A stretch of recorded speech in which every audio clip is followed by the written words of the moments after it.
Do you want to board crew? Pilot's boarding starting.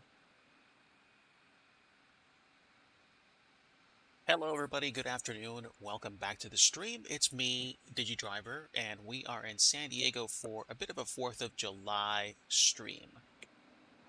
We are in the Quality Wings 787 and we're going to be flying from San Diego to Orlando. It's normally a 4-hour and 40-minute flight. I am going to be accelerating time because of scheduling reasons. I'm also going to try to squeeze in some scenery dev once we hit cruise. Weather so far on both ends looks good. I don't know what the weather's going to be like flying over the middle of the country, but we will deal with that Crew boarding as starting. we can. So, let me get started. We actually are in the process of doing catering and boarding right now. So, let me just go to cinematic view, see if I can actually pull that up. And we'll do cinematics for now. And we can probably do what? Close the door R2? I think they're done.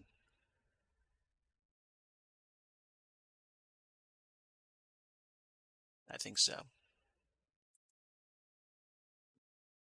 So welcome everybody. Good afternoon. I hope that your day is off to a good start and that you're having a good 4th of July weekend. To those of you serving and to those of you doing first responder duties, even those of you performing essential services in food service or taking care of us, thank you for your service today. Appreciate you all, and thank you very much for helping us here in the States. And for those overseas that don't celebrate, hello and good afternoon to you too. Or good morning if you're on the other side of the world. It will probably be very, very early for you. So, all the same, wishing you a great day today. Viper Strike, hello, good to see you. Thanks for coming today.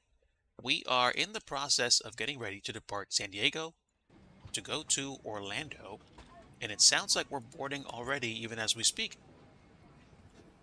Let me just check my levels. Yeah, we are getting some noise, so that's good. That's good. Now, I've already taken care of a lot of the prep work already. I'll show you guys my screens. We have performance data already put into the screen, and I just have the departures and arrivals in. We are flying the Zoo 3 departure out of San Diego and the Grinch 5 arrival into Orlando. And we are going to be taking roughly 59,500 pounds of fuel. We have somewhere around, I think, 22,000 pounds of cargo and passengers, and we are American Flight 197 Heavy with service to Orlando today.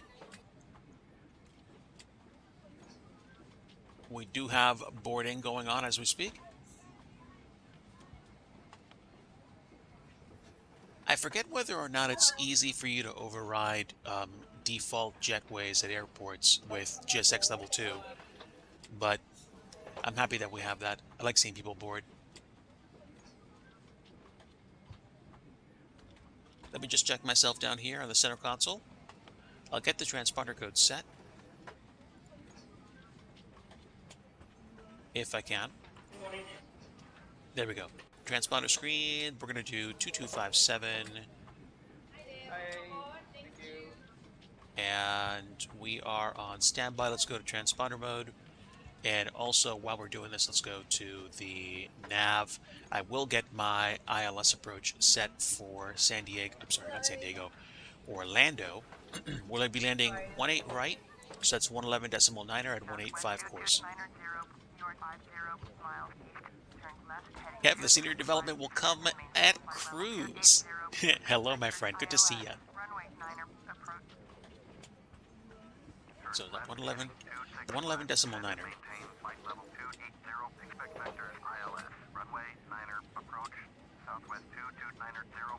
And course setting is going to be 185. Good evening, ma'am. I'm doing good. One of my favorite GSX sound effects of all time. It is quite literally the reason why I still have probably P3D and GSX installed.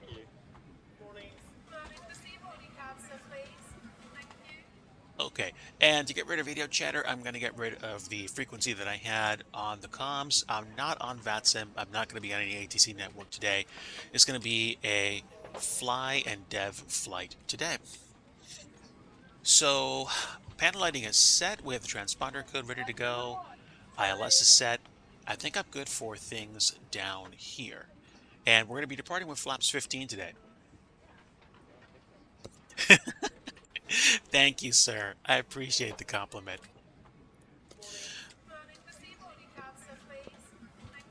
So we got about a little less than 200 passengers boarded out of 226. So we should be getting ready to depart shortly. Let's take a peek outside. Actually, great time for me to adjust my... Yep, they're boarding. Great time for me to adjust my views.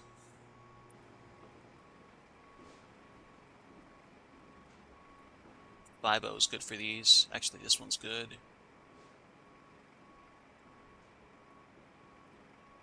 This one should be 5. This one should be 4.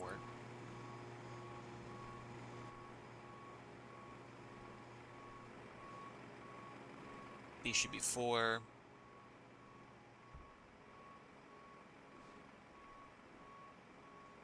Alright, so they're boarding.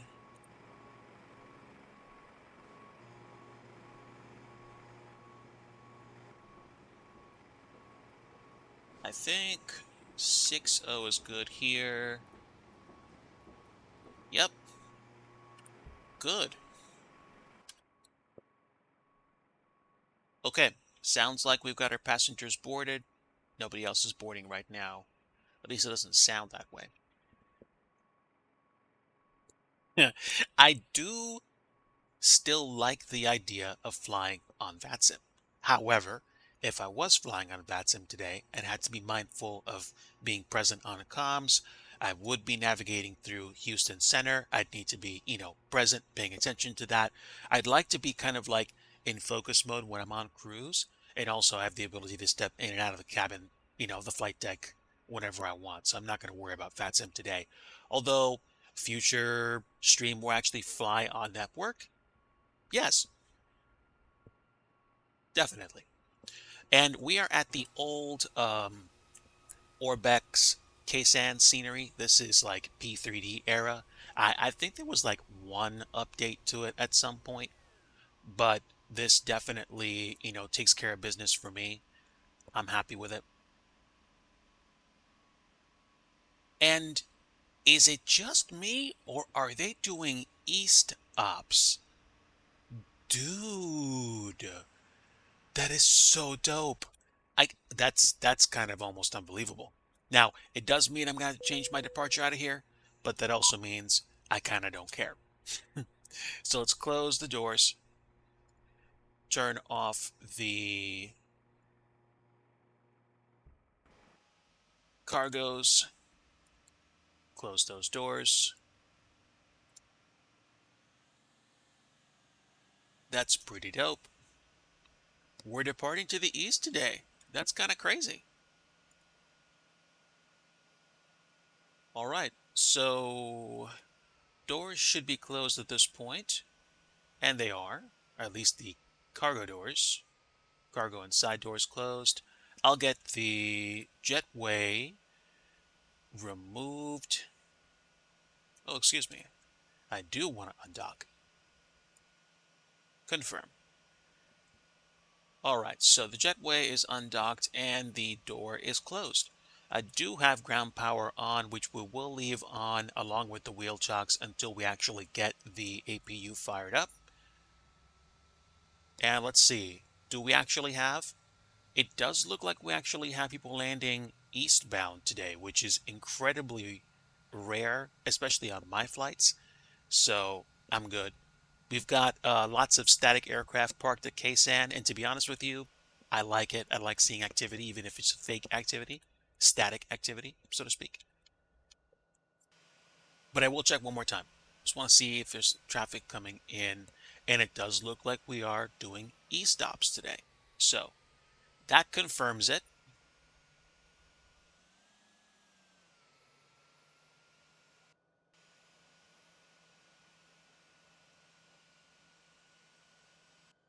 right. That's it. Let's go upstairs and start getting this bird ready for departure. IRSs should be fully aligned at this point, and APU gen's already on. And let me just double check downstairs as well. We have roughly 59,500 pounds of fuel, nothing in the center tanks, so we are going to be fine there. We'll turn on one of the pumps for the APU, get the beacon light on, and get the APU started.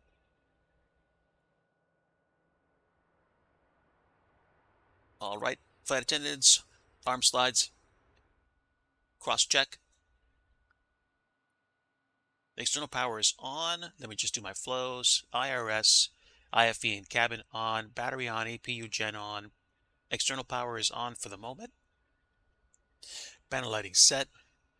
FD door power on. Towing power is probably not going to be necessary.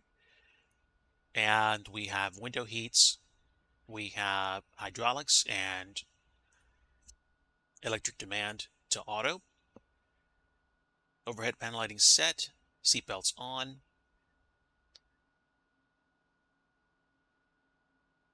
And equipment cooling should be auto, I believe. There we go. Anti-ice is auto. Lights set as desired. Packs and trim air auto. Flight deck temperature should be cold. Let's take a look. Let's do systems. Doors are all closed. Slides are armed. Air, 68 degrees. Keep them cold and compliant. Fuel. Serving fuel from the left engine right now for the APU. Probably not going to be too much. There shouldn't be much of a discrepancy, especially not with the contingency fuel that we have.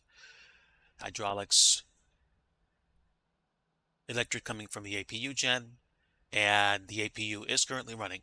So we'll keep that there for now. And now we should be able to disengage the external power because, again, APU is currently running. Okay, external power can go away. We will set our parking brakes. They are set. And we should be able to get rid of wheel chocks. And that should be everything. Turn cabin lighting off, and now we're good to go. Let's go ahead and request pushback.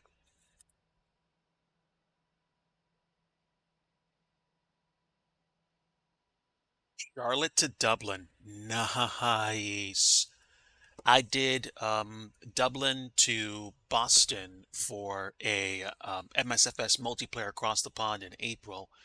I think that took somewhere between 5.5 to 6 hours. But it was nice. There were like 2 people that flew across with me, kind of unofficially. It was very cool.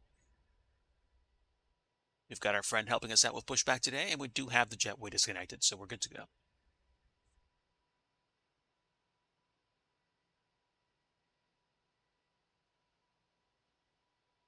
Hello, Captain. We are ready for pushback.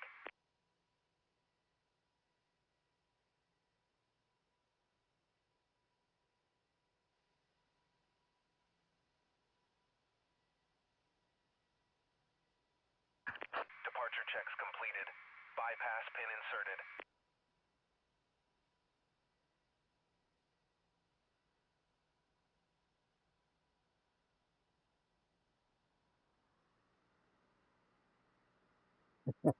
I remember trying to do Boston to San Diego in X-Plane 11. That was like almost 6.5 hours. That drained me because I was flying against the wind pretty much most of the time.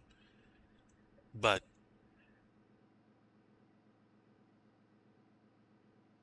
I like accelerating time sometimes just to be cute, you know, and like get a long flight done in a short time. Let me think. Nose right, tail left, nose left, tail right. Let's do nose left, tail right. Release parking brakes, please. Okay, let's get rid of the parking brakes then. Commencing push. All engines clear. Start at will. We'll get the clock going. And I did remove wheel chocks, right? There we go. Good. All right, start the right engine, please.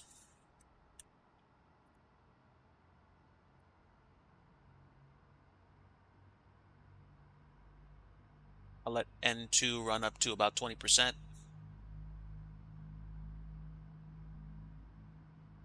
And get some fuel in. Auto start engaged. N2 is rising.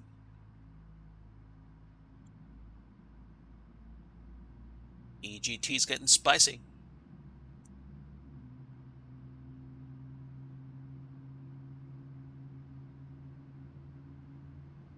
All right, give me TCAS.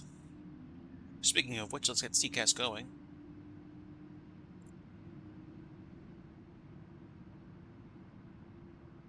TARA set.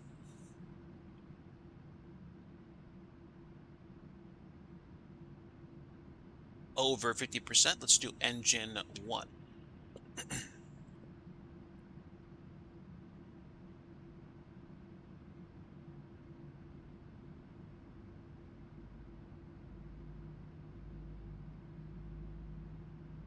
And 20%. There we go. Fuel is in both engines.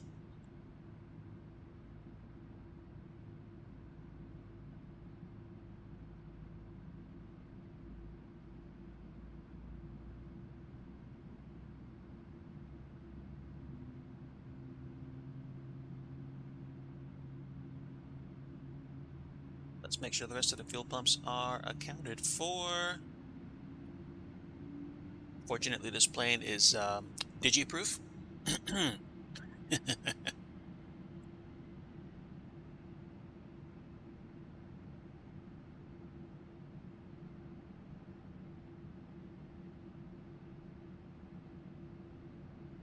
Okay, looking good. Please set parking brakes. Right away. Waiting your confirmation for a good engine start. Thank you for waiting for me. Both engines are running. And looking fairly stable. I'll take that. Cockpit to ground. We have a good engine start. You can disconnect. Unlocking gear. Okay, so the APU can come off. And flows one last time. IFE, battery. Generators are going. We have window heats. Hydraulics, electrics. Tow truck disconnected. Bypass pin removed. We'll get the nose light and taxi light on. Left is clear. Right is clear. Fuel pumps on. Wing lights probably won't be necessary since we're doing a daytime flight.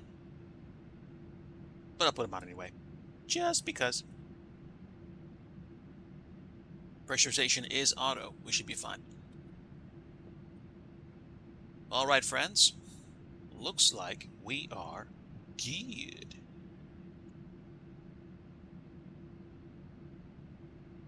And there's our friend with the congratulatory wave. Thank you so much. We should be good to go now. Alright, do a flight controls check and we're out of here.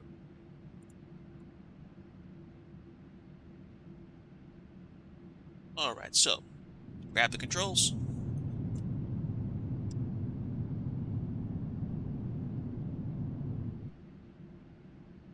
Heh, reversers work. Alright, and let's put the spoilers away. There we go, great. So, full left, full right, full left again, full right again, full forward, full back, full left rudder deflection, full right rudder deflection, left again, and right again. Okay, flight controls check, free and clear. We're good to go. We'll leave this on fuel for now. And we'll go back to ND here. Set our range.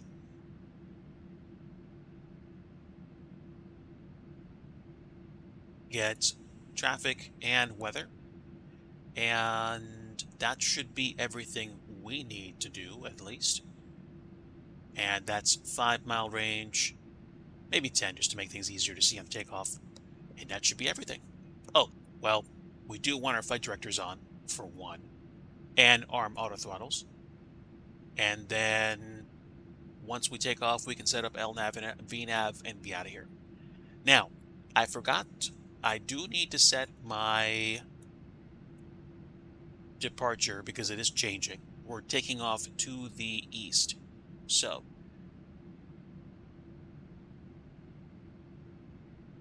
that's weird. I can't change my departure. A little strange. All right. Well, whatever the case may be, let me just take a look at the flight plan. I will go back to the airport and see what happens. If we depart to the east, we'll need a different departure. Or what I could do is go direct to probably Gridiron or George. Let me take a look at the sectional for this area and see, just in case there's any kind of issue. There shouldn't be, I don't think. No. As long as I clear, I'm assuming like 8,000 or 9,000 feet by the time I get to Gridiron, I should probably be fine. The bigger obstacle, of course, is going to be the the city itself. So I just want to be careful. Then this is definitely going to be takeoff thrust. We do need flaps 15, so I can't forget that. Flaps 1, 5, and 15.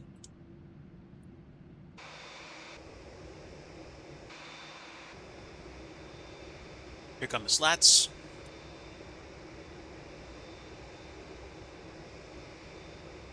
And there go the flaps. Superb.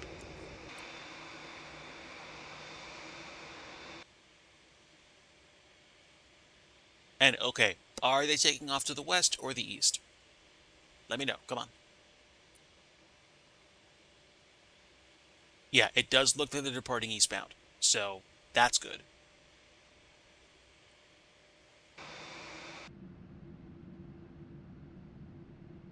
All right. Good. Clear on the left. Let's release the parking brake and get out of town.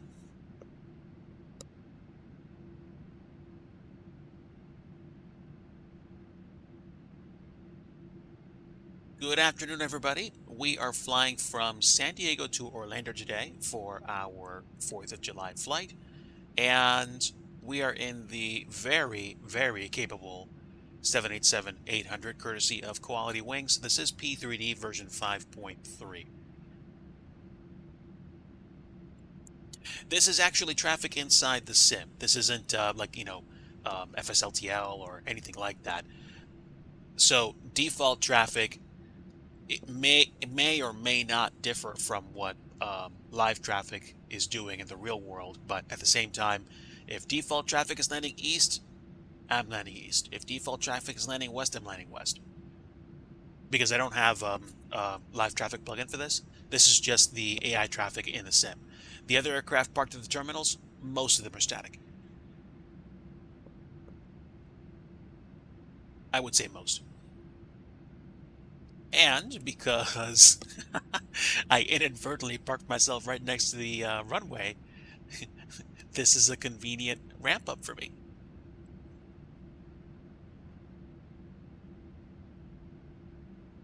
Okay, I think the Southwest aircraft's about to take off. That's superb. I get to line up right now.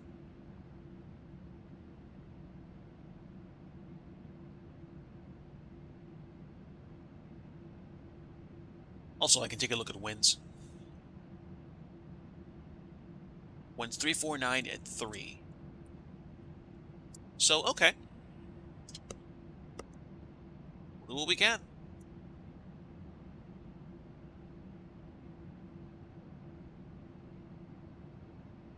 All right. Parking brake is set. Let's just double check ourselves for departure. Takeoff lights on. Taxi light off. Strobe light on. Is it? Yeah, indeed.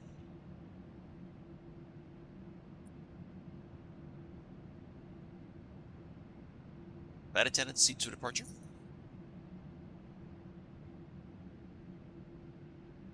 This is a nice view of the runway. You can watch them take off.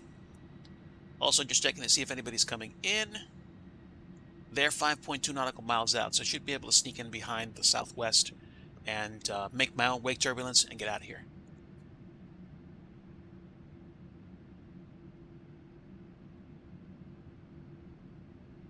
So we'll clear ourselves for immediate departure and get on out of here. Again, I'll probably go direct gridiron since we're taking off to the east, and for some reason the FMC doesn't let me change the runway I'm using for departure.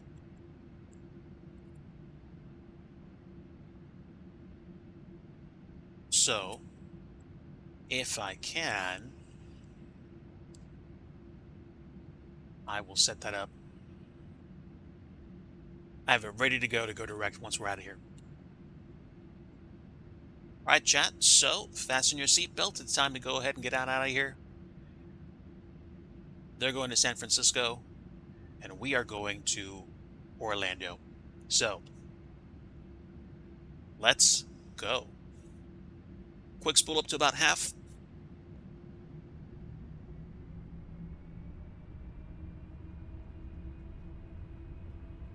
Engine stable.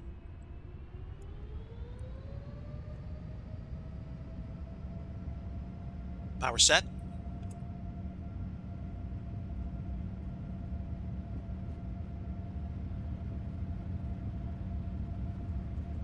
.100 knots.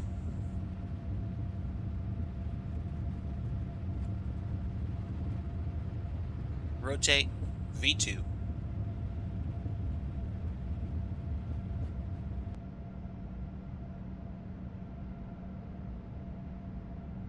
Up it goes. Positive rate, gear up, please.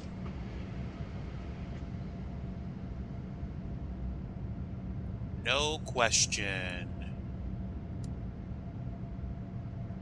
Flaps to 5. Flaps to 1.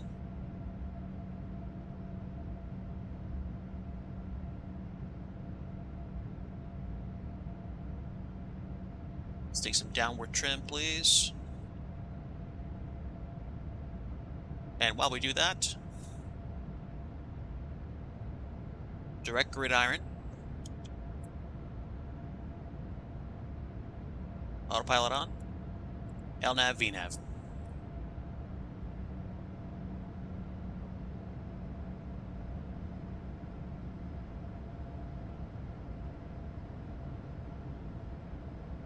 No immediate traffic.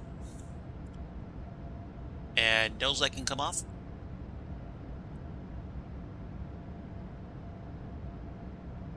And there we go.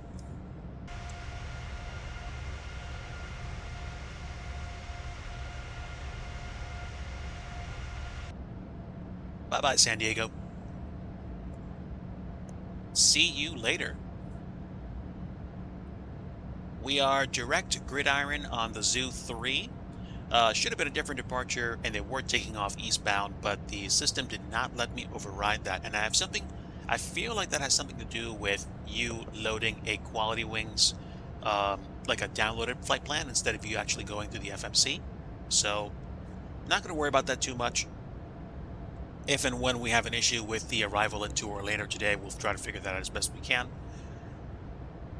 We're already almost through 5,000 to 6,000, and we are climbing. Yes, sir.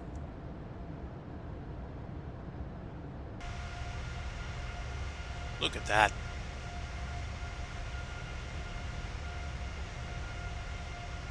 Kind of comfy down in downtown San Diego.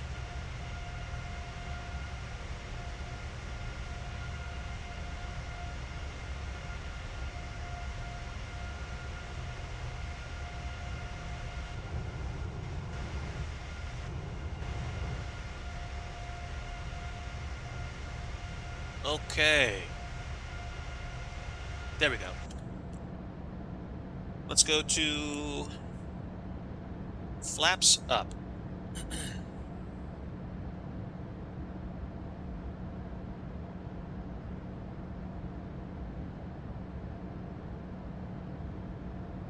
All right, pretty good. Pretty good.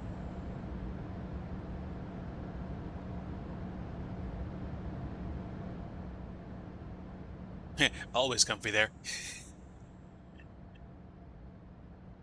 Okay, so I took the volume down a little bit, and I'm probably going to be turning that volume down or off completely, or just keeping it to a nice kind of like low hum in the background when we get ready to do scenery dev. I figured we got like another 3 to 5 minutes to go before we actually hit top of climb for our flight today. So we're going direct gridiron, and Imperial is a transition point to the rest of the flight. We will be going from Imperial to the next VOR, which is Yuma or Bard, and then Gila Bend, and then Stanfield. But we're not going from one VOR to another. We do have some waypoints to hit. I'm just saying I'm looking at VORs and using them as reference points. I would say it's probably going to take us about 2.5 hours to get to Waco, and then another 2.5 to another hour and a half or so to get to Orlando. But we are not going to do this in normal time because I won't have time to finish the flight. I am debating going between 2x to 4x for the flight. And the block time for today's flight was 4 hours and 20 minutes. So divide that by 2, that would be 2 hours and 10 minutes at 2x. So probably about an hour and a half for the flight, I'm assuming. And if it's 2 hours and 10 minutes at 2x speed, that probably means I should have enough time to wrap up. I'll double check with Mrs. Digi. We might go 4x at one point during cruise just to make sure we make it there. But I think I'm going to reduce this flight down to about 2 hours and 10 minutes block time total, which should make it deliverable. Two-Faced Disc, hello my friend, welcome aboard and happy 4th to you. Very good to see you. Welcome aboard. We just departed San Diego in the Quality Wings 787-800. We're in P3D.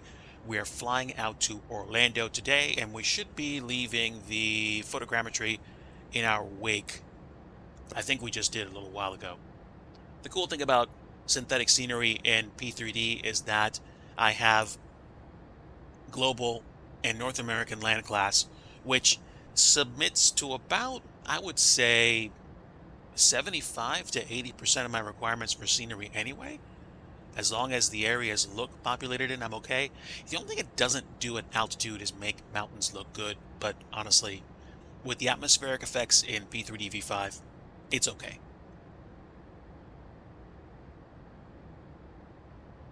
Oh, you mean how Quality Wings is now, I think, vaporware company, like they're gone?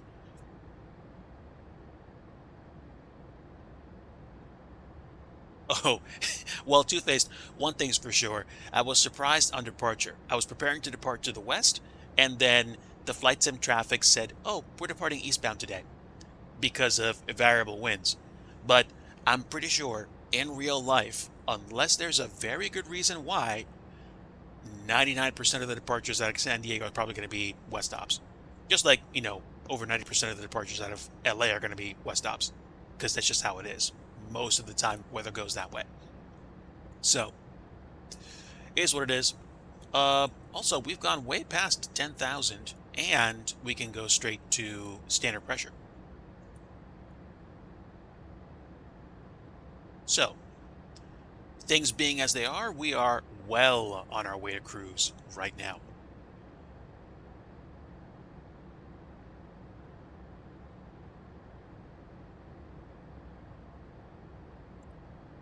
And that kind of sucks.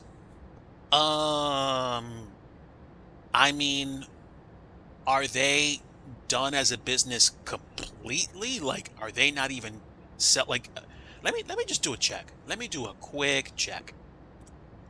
I want to see something.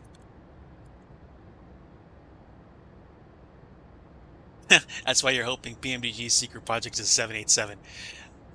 Hey, I mean, that would make me smile.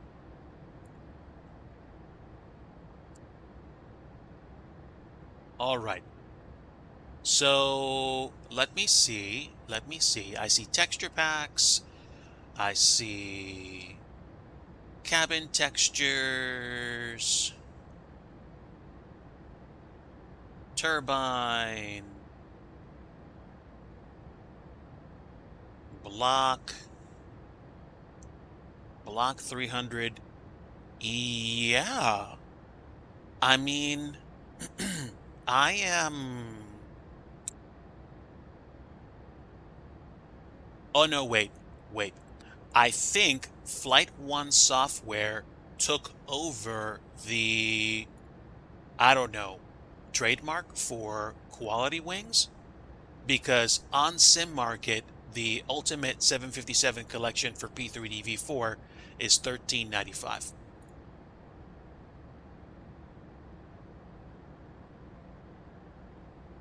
Oh, 7.8? The 7.8 likes to climb. Oh, yeah. No question.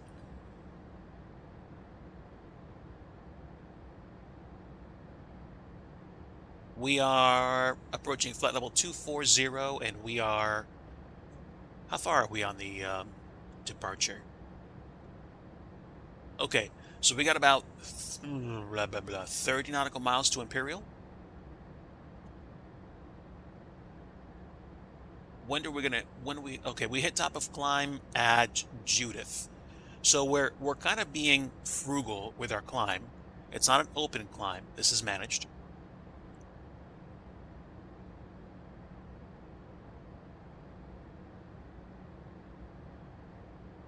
I don't know who's going to do the 737 Classic. That would be pretty cool.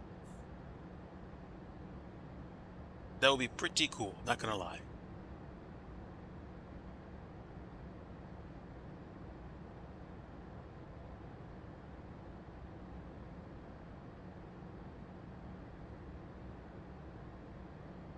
But yeah, I mean, what am I going to tell you? Like, I do wish, companies would stick around more sometimes. But at the same time, it is kind of still tempting to get the Quality Wing 7.5 and get it like for a very, very good price. And since I'm not like, looking for every single button to be modeled, buying a relatively decent 757 for this sim might not be a bad idea. Now, is it counterproductive? Most likely. I probably should focus on getting the 757 for MSFS, but at the same time, I still fly this sim, so it's all cool. They did. And to be honest, that was back when I feel like they had their, their stuff together, before they started being involved in things that presented a, shall we say, issue, IRL. I don't know enough about them to render a complete judgment. I do know that name has been tossed around the flight sim community quite a bit. Choose your own adventure. I know I have enough planes right now to keep me happy, and between you and me, I'm probably going to be very careful about my purchases for the next, easily next 6 months. A lot of you guys have been following me in terms of, Discord and my adventures. Unfortunately, I got some not so nice news from work. Now, the good news is, I still have a job, so I'm definitely grateful for that. I had to make a very, very, very, very, very hard choice, which unfortunately is going to be very costly. But, I have to figure out what I have to do. The upswing of this is that I guess I get to decide once and for all whether or not I consider what I do an important enough business venture to go for it. So we'll leave it at that. Those of you that know more, know more. Those of you that don't. I will just say that I'm going to be in a tight money situation for the foreseeable future, and I genuinely don't know what's going to change. which is part of the reason why I'm doing this today and probably working on stuff as much as I can. So that'll be part of today's, epic adventure. Try to see how many things I can do in cruise until we get to a point where I basically get close to Orlando, land, and be done. And then, turn off the computer, go be present with family, and do the best I can. Because that's about it.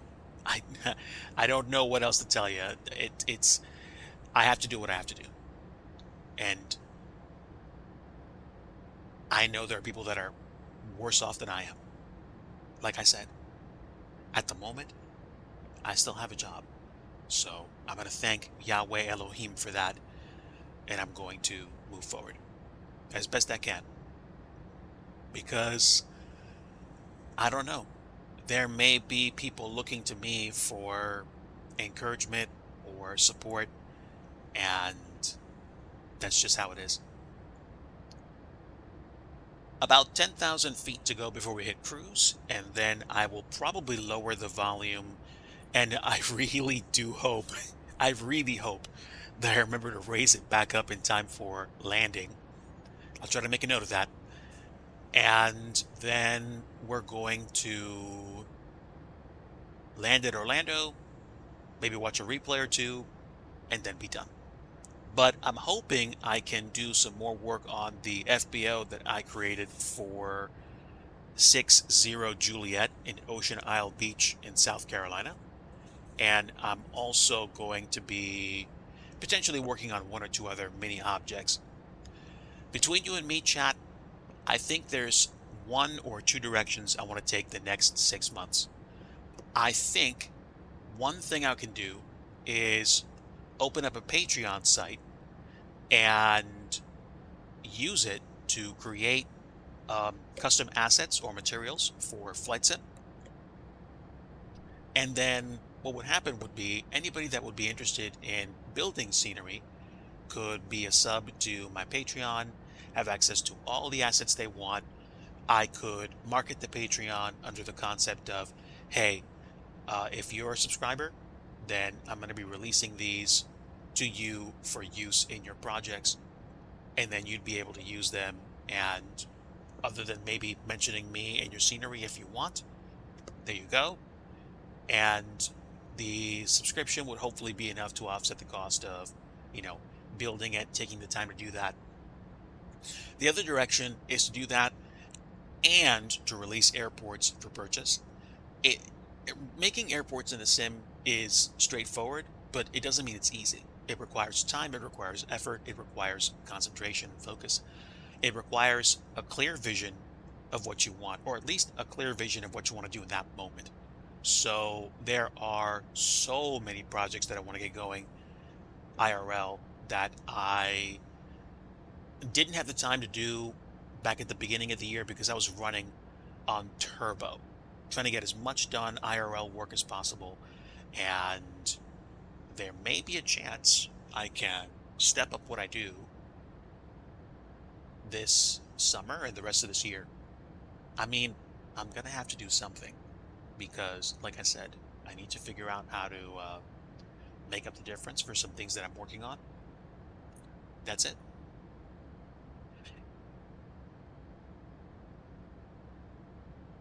Now, I'm pretty sure that you guys have my Discord, but just in case you don't, I'm going to sign into it and give you guys the link so that you can have it. Give me just a moment. Let's go to rules, create an invite. So the Digi Discord is something which I didn't actually have when I got started, but somebody eventually kept, reminding me, encouraging me like, hey, make a Discord, make a Discord. So here's mine. I talk about life. I talk about my faith as a born-again Christian. I talk about my scenery projects. There's spaces for chat and for promos. If you, have a stream going on, there's a promo channel for you. I talked about scenery projects, although not that much these days. I'm trying to pick that back up. So, by all means, if you're curious or you want to join the Digi Discord and be a part of the DigiFam off stream, feel free to go there.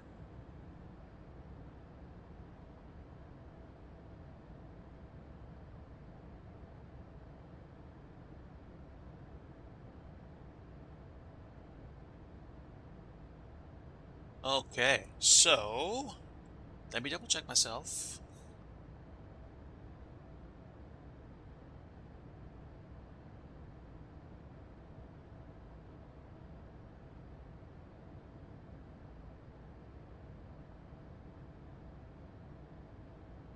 And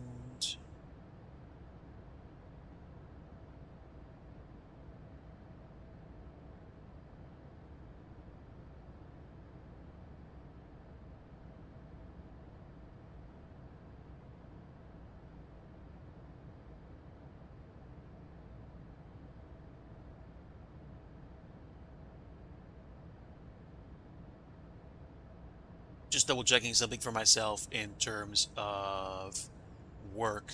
I had wrapped up.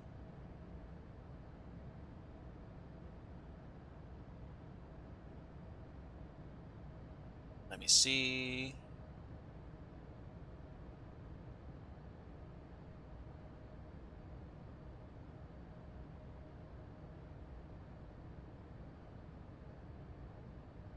Okay, no, no.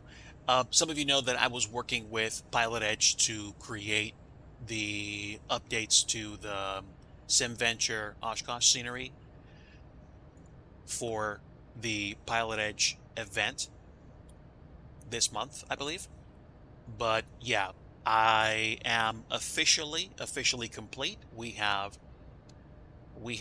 finished work on the MSFS scenery. I was privileged for the opportunity to work with them, and I have reached that point. And speaking of reaching that point, we have hit cruise. We have Mach 0.86 on the nose.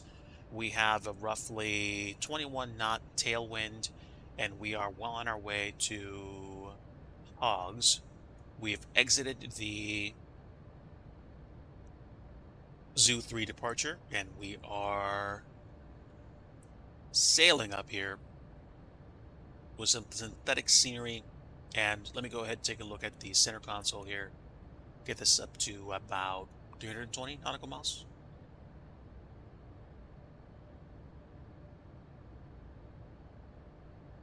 Oh yeah, we got a ways to go. So I'll put this to 640 and I'll leave that there. I'm probably going to increase speed right now to 2x for two reasons, including getting ready to transition into scenery development. So there we go. We're now 2x. We're effectively going about 1,000 miles an hour. We're not. I'm just, double speed here. So I'm going to get up, stretch my legs, get ready to go into scenery dev mode, and then we will begin that phase of today's flight and stream. So stand by, chat. I should be with you momentarily.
Alright, chat, I have returned with a few refreshments, and I think I'm going to check the map real quick before I transition into scenery dev mode. So I have Navigraph charts going on in the background, and it looks like I'm about to get to Stanfield, or the Casa Grande VOR, and this is, I'd probably say about 20-ish, no, like 5 nautical miles south of Maricopa, which is, what's the code? Oh, ICAO's Alpha 39er. That's cool. All right. So hopefully you're doing very well this afternoon. I am getting ready to do some scenery dev. So let's go.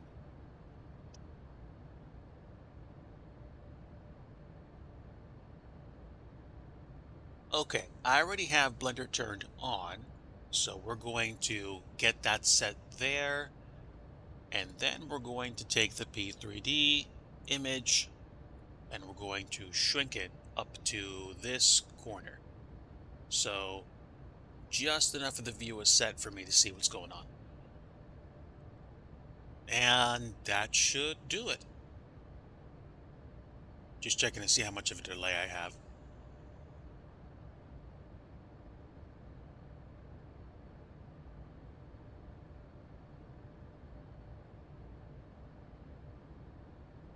All right, good. So it's like about maybe 15-second delay between what I see on my one screen and what I have in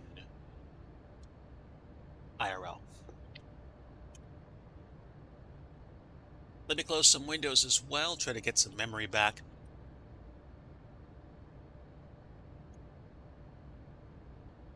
And where were you? I see, okay.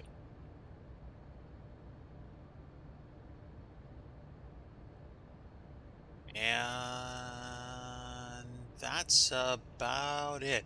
All right, so now I am in Blender, and I am working on the building, the FBO for 60 Juliet in South Carolina. It's a small airport.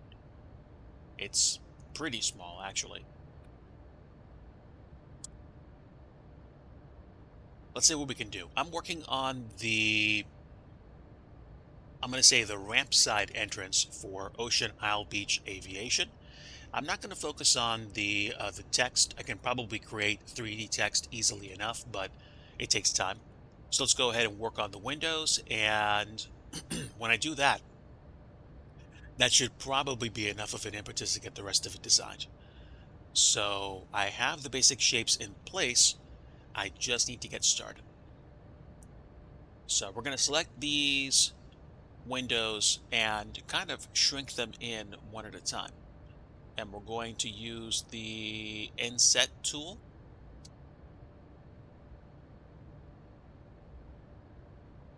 And let's see.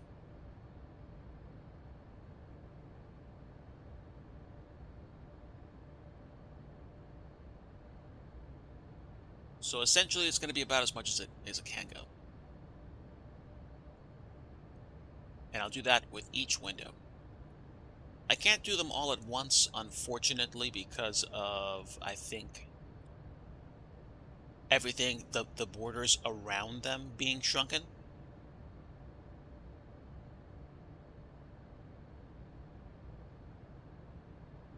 And unfortunately, for some strange reason, they don't all correspond to the same level.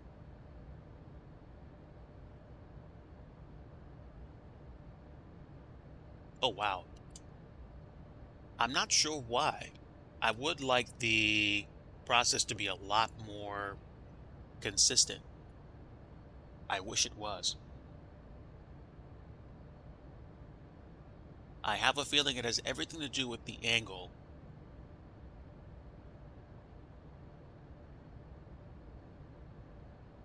So that's what I'll do.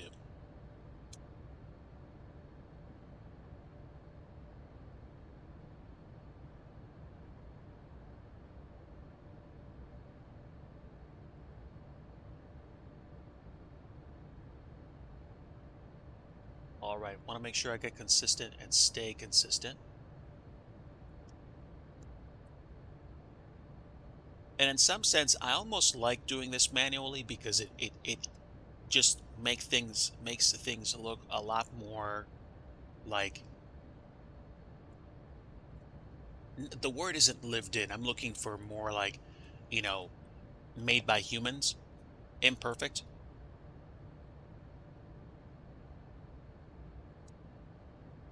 Now, would I like to be able to crank something like this out very quickly?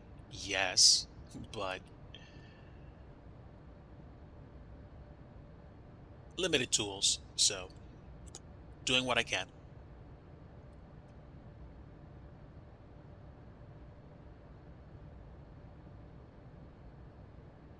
But the beauty about something like this is what happens when you actually get it, get it set.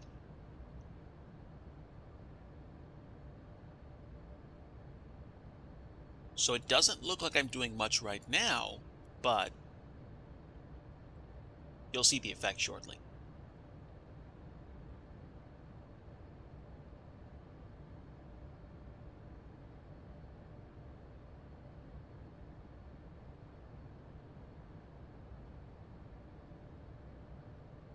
Yeah, and all things considered, I'm still tempted to get the Quality Wing 757. Not gonna lie. Not gonna lie. That'd be fun.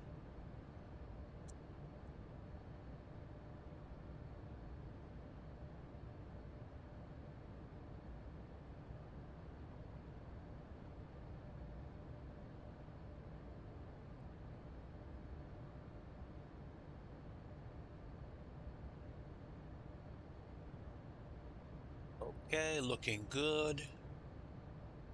And those are my windows. So now what I can probably do is inset all the windows at the same time. That I'm going to want to be as consistent as possible.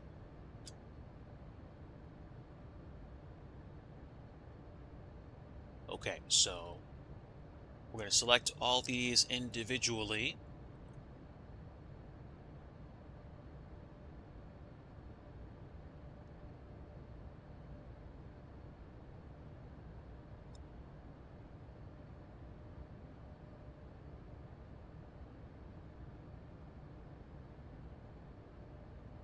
Two more.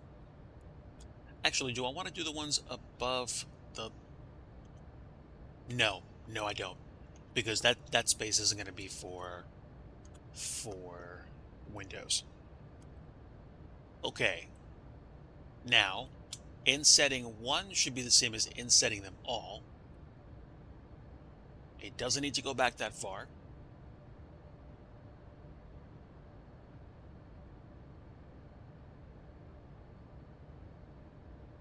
Somewhere between here and here. So, no, that's actually an outset, which is not what I want.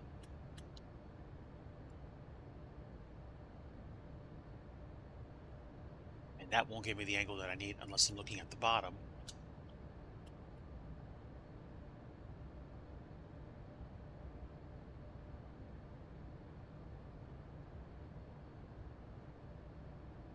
Honestly, I feel like that's enough, because these aren't really these aren't window sills. Like, these are actually window pieces with separators. So I think that should be enough. So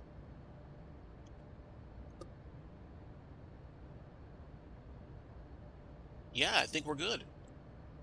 Now, inconsistencies abound. I'm not going to freak out about them because there's just no point in me doing that. What I'm probably going to do is bake in some door handles to the door, and we'll see. The door handles come about here, so it's probably a good idea for me to stop at this point, but not before I create a windowed material. So we're going to create the second windowed material here, which is going to be window. And this is going to be highly reflective and mostly dark. We're going to go into this view. Not this view, that's lighting based. That's for the materials. And we are going to pick the base color, which is going to be roughly, probably about 0.2 or 175. Let's do 0.175 for now. It's going to be dark. So when we assign it, there we go. Dark right away. And we're going to get rid of clear coat. And we're going to go with almost no roughness at all. This has to be very reflective. I mean, this would be fully reflective, which is basically about it. And metallic. The window is a metallic. So no. Specular. Leave that where it is. No roughness. That should be it. Back face coloring needs to be off because of the way this is actually made. And I think that's it. All right. Let me save my revision for today. Probably at least a few more revisions to go. But so far so good.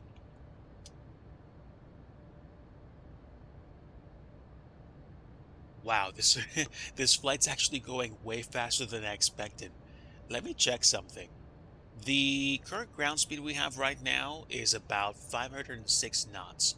So we have a 14 knot tailwind, which will change slightly when we get to El Paso and start turning up a bit. We have, I think, long since passed the Rockies. And when we get to El Paso, we're going to be dealing with some weather, I think. So let me just check the weather real fast. I had Windy on. Okay, windy.com. Show me weather radar.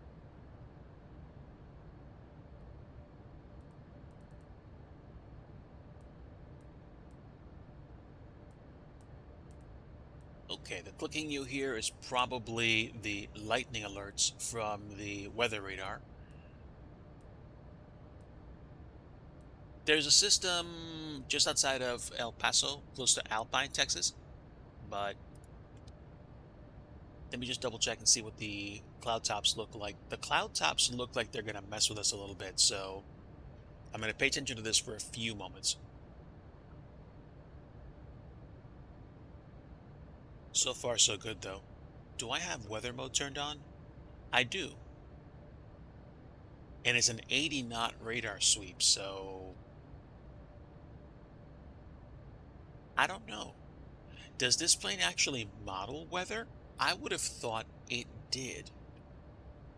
But the good news is that we seem to be dodging most of it, so that's fine. All right, fair enough. Okay, so there we go. Now we have windows. Now, the material for the window borders is going to be different from the material for the rest of the thing. So let me see. Let me select those.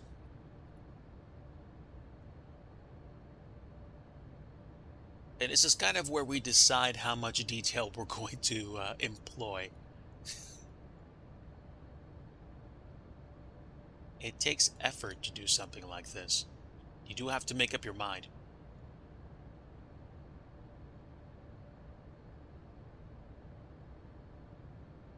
Which is kind of why I'm glad I'm streaming today a little bit, because it kind of gives me the what would you say, is the word the desire? I thought I heard of another word, but I'm not sure.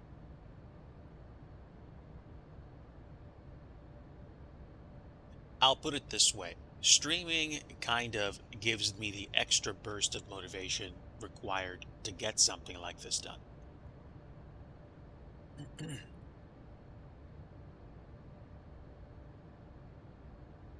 So, did one, got like 12 more.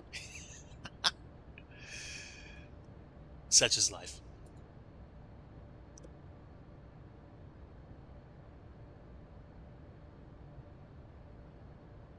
So, you just have to make up your mind and get after it, I guess.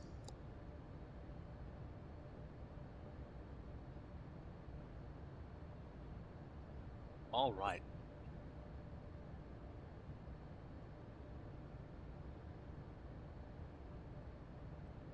I don't know about you, chat, but I could probably go for a good burger this afternoon.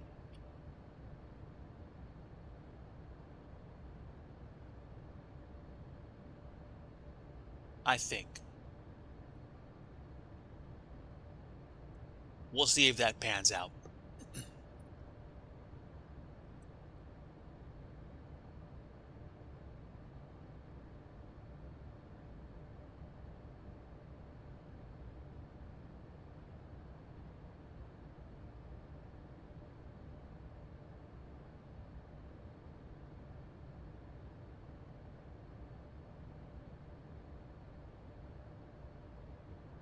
There are sometimes ways of being able to choose these faces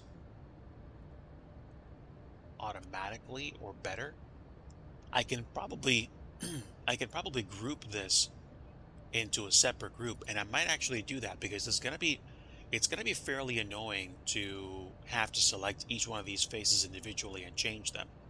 This is gonna be a good example of a operation where making a new object or grouping for this is going to be essential.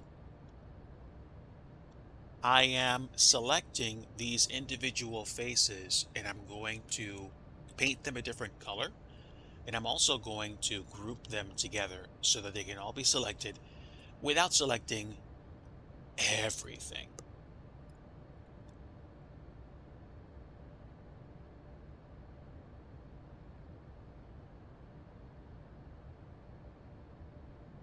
This is an old version of Blender, which I'm probably going to phase out eventually, especially since Blender, I think 3.1.0 still has support for the add-on that I like to use to export things for MSFS. Eventually, if I continue to be a scenery developer and export things, I'm gonna have to find I want to say a replacement because, eventually Blender 3.1.0 is going to stop being usable.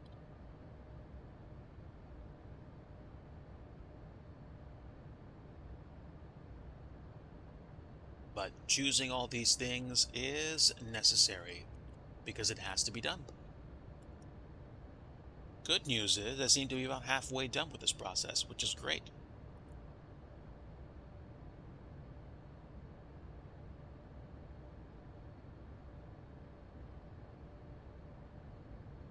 Okay. And there's a different slab here. Okay, so I have this side chosen.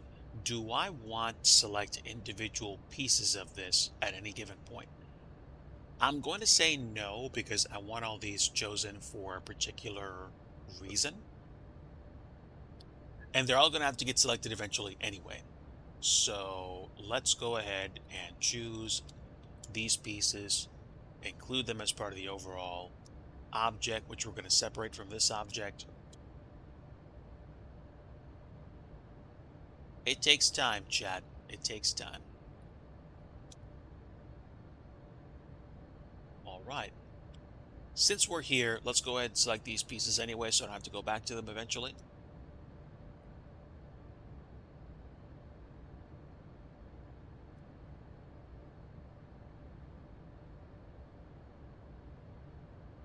And keep going down. Got these two sections to choose. And to make things easier on myself, I'll go about it this way.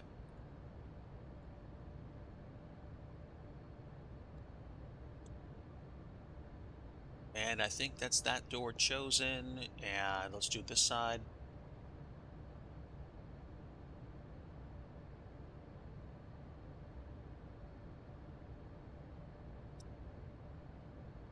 Beautiful.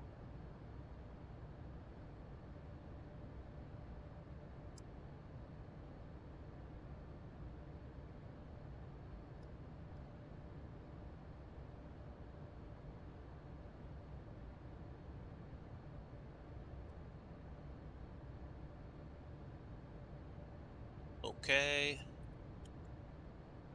That's that section chosen. And now we've got these windows to go, and then we'll be good. Now, in theory, if I really wanted to, I think what I'm going to do is this. We are going to choose these sills, and then we're going to go all the way down here, hold down the control key, and see if we can get all the window sills here to be chosen. Oh, no, that didn't work out the way I wanted it to. So let's choose this deliberately and then go here.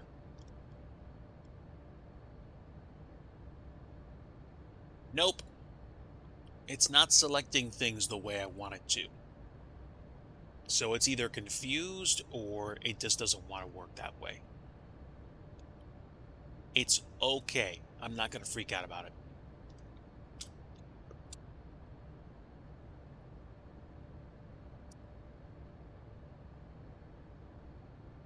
There's a way to group selections of items together, and that's what I tried to do by holding the control key down, but for some reason it wasn't working out for me.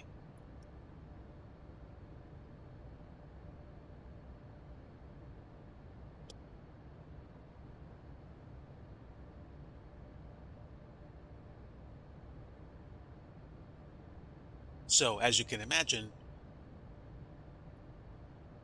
scenery development also takes quite a bit of patience. But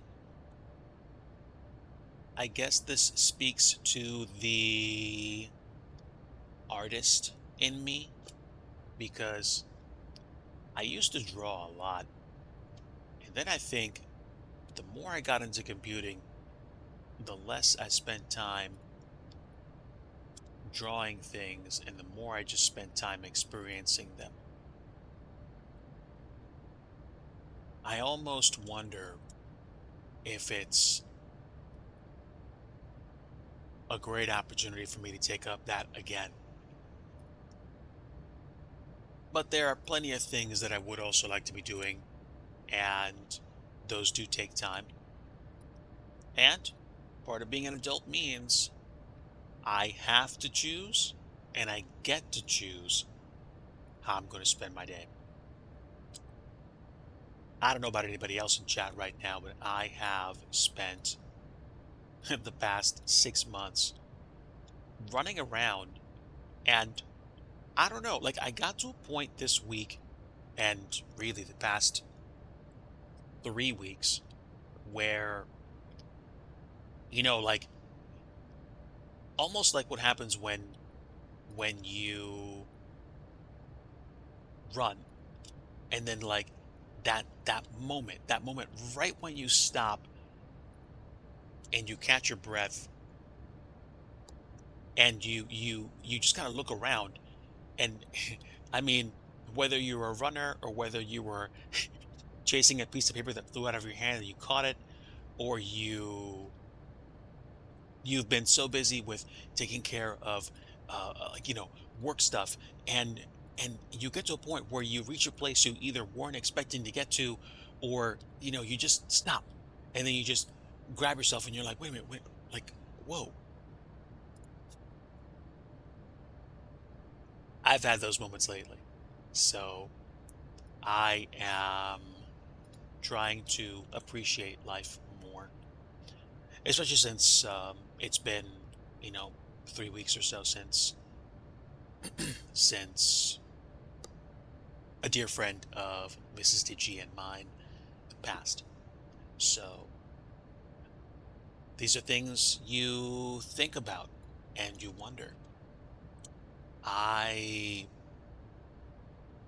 it's almost, in one sense, taking time to remember someone and taking time to take stock of your life. That's a gift. And I do wonder what the deal is sometimes, because there are many things that I say I want to do and I don't. There are many people that I can benefit from being around or spending time with, and I don't. And some of it melts away under the necessity of, hey, look, you're an adult, you have to take care of yourself and your family.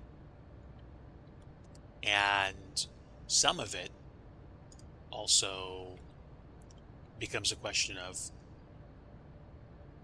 like, there are some important things that have to get done, but, and this is just me kind of exposing a raw nerve here, what was that important that kept me from spending more time with that person? And I mean, I'm not going to lie to you guys. These are questions that I'm asking myself right now. I mean, I'm fortunate. I'm fortunate. I was on good terms with this individual. I had just spent time with them, on a phone call, and had a great time catching up for however brief it was. And, then I understood, like, hey, they're not here anymore. They're home with the Lord. So it's one of those things where it's like, oh, wow. Like, yeah, that happened. So it makes me wonder as an individual. So let's see. What am I going to call this? FBO tarmac entrance, support area, window area, border. Oh, hold on. Border. And material, window, we're going to add a different material. Or should I use this material for the window? Okay, well, the first thing I'm going to do is go out of edit mode. Choose that object, and now I can select everything automatically, and it will be selected for me, which is good. I'm not going to be moving it, because otherwise this would happen.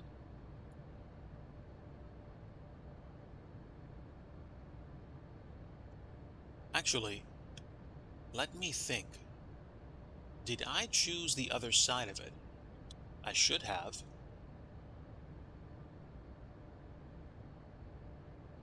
These are... Okay, not going to worry about that right now. I need to pick a material for it. So I'm going to make a new material, or use the material I have.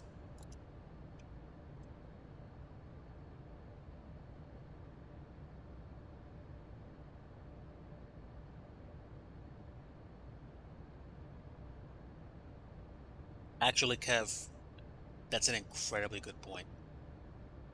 This is why I like Twitch. You all are like therapy to me, and I'm very grateful. Believe me, Kev, if you had even the slightest hesitation or apprehension about having said something like that to me, don't. I think that was precisely what I wanted to hear, or needed to hear. I mean, like, to a certain extent, sometimes more than others, I'm sure. Certain situations where you miss someone and you wish you could have spent more time with them. Like, I think that's the universal experience for almost any amicable departing of someone when they finally die, and you're left You're not left holding the bag, you're just left living. Yes, I would pay dearly for the chance to be with that person again. Dearly. But I was in the middle of a situation where I was trying my best to fix issues I had IRL with my career, and then that happened, and my life stopped. So to say that it came at a good time might be pretty close to the truth. It made me stop and think.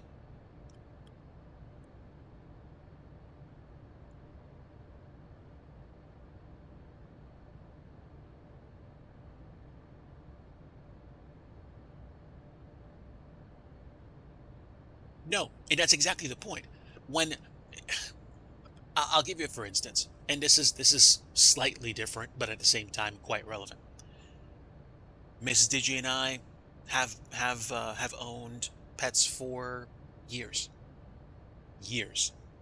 I think at this point, 2 decades, at least. And the passing of a pet is hard for us. It is difficult. I don't know very many people that go, oh, okay, bad. All right, where's the next one?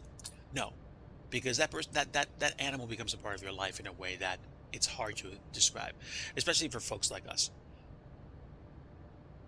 The experience of being around them and saying goodbye to them and welcoming a new pet deepens our appreciation for pet ownership. On a somewhat dissimilar but very real level, the idea of being what am I trying to say? The idea of being more in touch with people when people that you care about pass away, that's just it's a byproduct. It's a byproduct that you can choose to reject or accept. So I choose to accept it. In the sense that, yeah, like um it's real. So I get it. It's something I choose.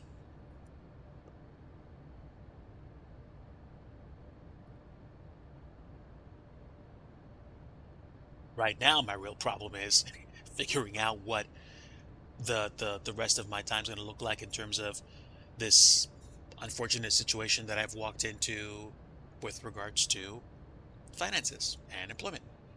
And that's just it. I got to figure out what to do. But I get to figure out what to do as well. So there you have it.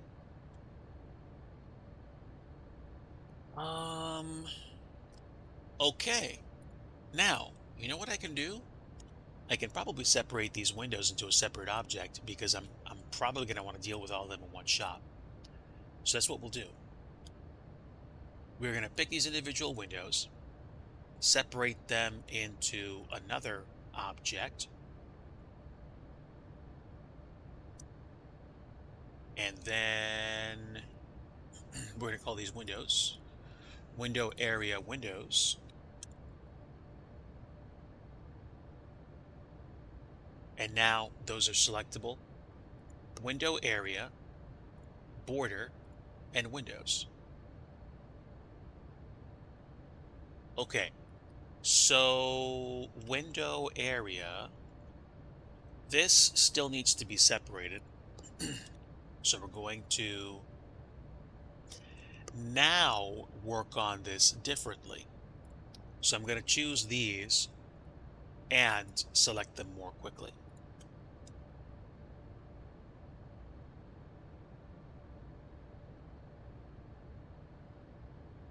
Well, it looks like we got past the system that was over Western Texas easily enough.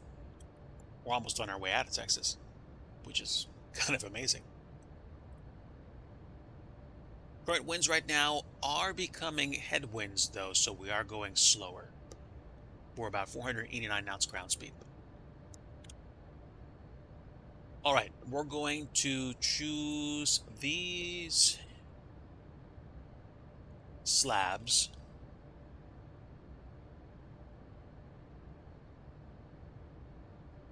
And then we're going to make them a separate group. And why? Because the group has to have that thing. You know, the dude from the thing. That thing. All right. So, window area. What will we call this? Call it a floor section. There we go. Window area, floor section.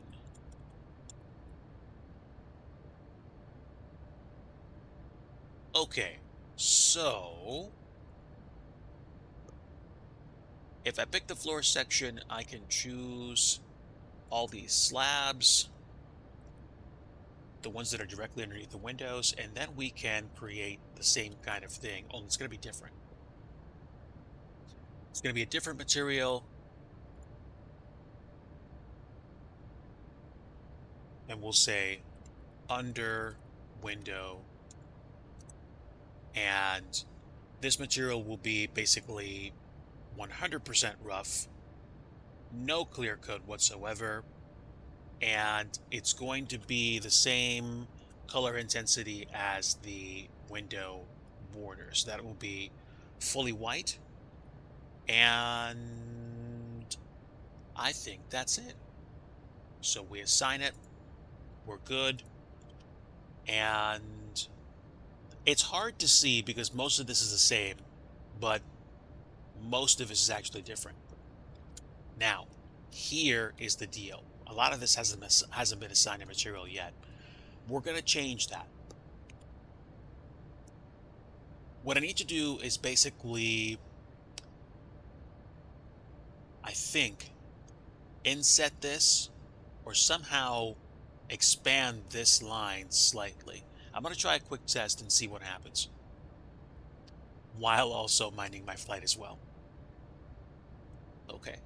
So, okay, we've still got a little bit before we exit Texas, so I think I'm fine.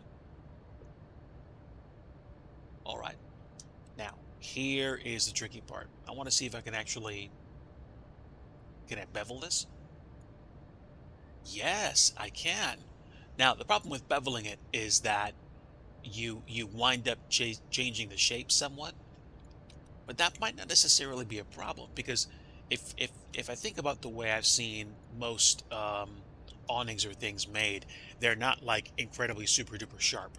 So if I bevel them, I'll have a border section, and then I'll be able to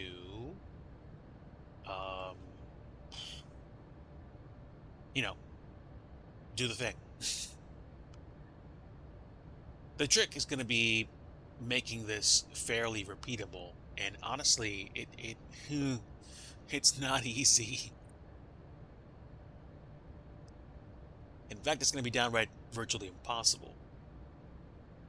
So I'm going to have to just eyeball this and do the best I can and just accept that. But at the same time, I can probably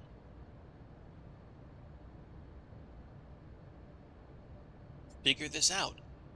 Oh, wait a minute. Hold on. Okay, two things have to happen. I have to kind of like stretch something out here. So I'm probably going to need to split this. So skip that for now. And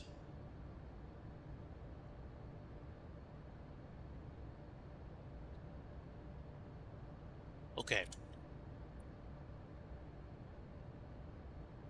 Some of these faces allow me to split them. Some of them don't. So what's probably going to be easier for me to do is to potentially just take all these faces out and subdivide these lines so I can create the necessary lineup to make this work for me. So this is what has to happen. okay, we're going to pick all these individual faces. We're going to remove just the faces and keep the edges and vertices. Because if you get rid of the faces like this, you get rid of everything. If you only get rid of the faces, you keep the structure, which is good. And I don't know if I need those there. I might just as easily be able to get rid of them. And to be honest with you, I don't see a need to actually hold on to these faces. So I'll probably get rid of these faces, but keep the structure there, just in case I want to rebuild something. Because you're not going to be looking into this unless I leave it open. So here is what we're going to do. We're going to select these individual lines and can I subdivide lines at the same time? No, I don't trust that. I think I'm going to do that one at a time, which kind of sort of sucks, but I'll accept that.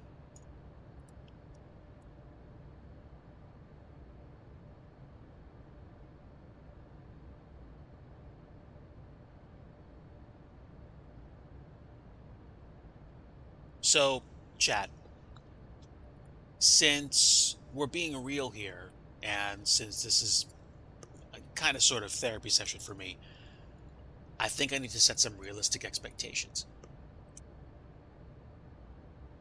Like, literally.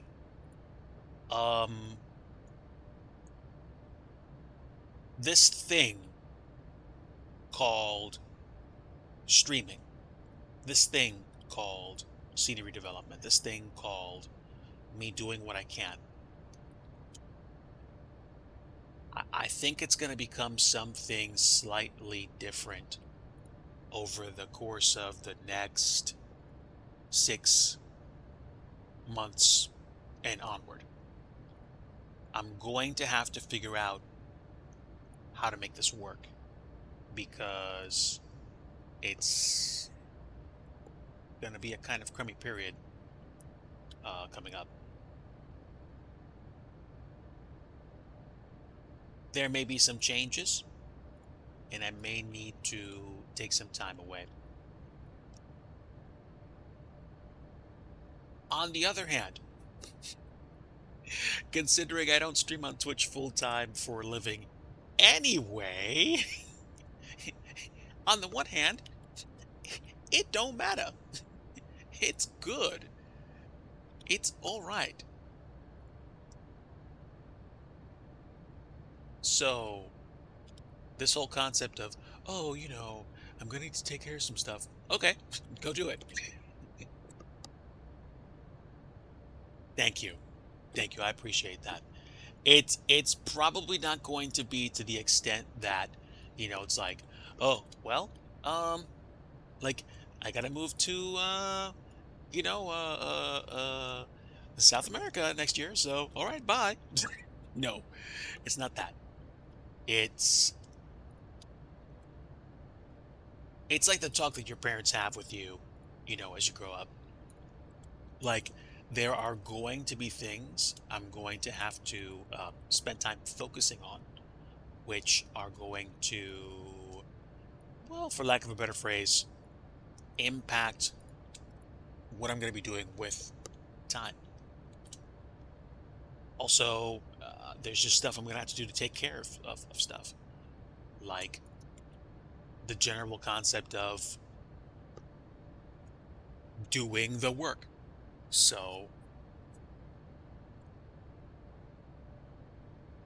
the good thing about that though is that there's this place that you get to where you just decide, like, okay, this is important and this isn't. This matters and this sure doesn't matter. And like, you know, hitting my numbers is exactly what I need to do, or hitting my numbers is absolutely no bearing on my time right now. So That's both the sobering as well as the funny part of what I need to accomplish over the next 6 months. So, yes, it is concerning, but no, it's life. And I said this before, and I'm gonna keep saying it again. There are people that are way, way worse off than I am. I am gonna be dealing with some stuff. There's no doubt in my mind. It's gonna suck. It will. Believe me. But I'm also not gonna spend, hopefully, a lot of time dwelling on it. Because I have to get stuff done. There's no if. Like, I have to get stuff done. And you choose that.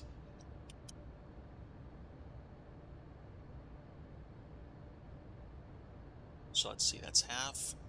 I'd probably say it's about a third. That's good. Okay. That's where I want the line to be, and now what I can do is take these points in the back and figure out what the difference is between these 2 points and make them the same. So 352 to 376.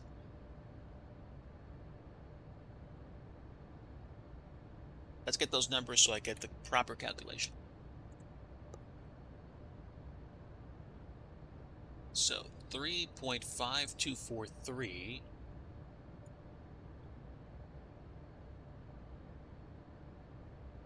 1 minus what? Minus this, which is 337,659. That's roughly 0.15 or 14772. So if I take that number and use it, where are we? There we go. I need this number, 402,371. 4.02371 minus 0.14772. That is the offset, 387599. That's what I want.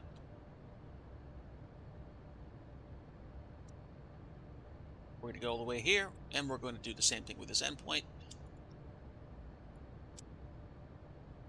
It's 387599. And there we go. That's the separation, and now we can make a face out of all these. What I'm probably going to do is make faces out of these things first.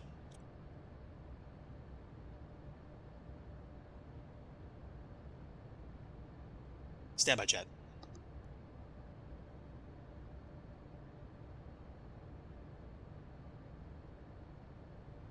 All right, I'm going to be mic off for a little bit, take care of something. Back when I can.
Hello, friends. I am back. I took some time to catch up with someone, and I got let's just say, some strategic direction, which I am very appreciative for.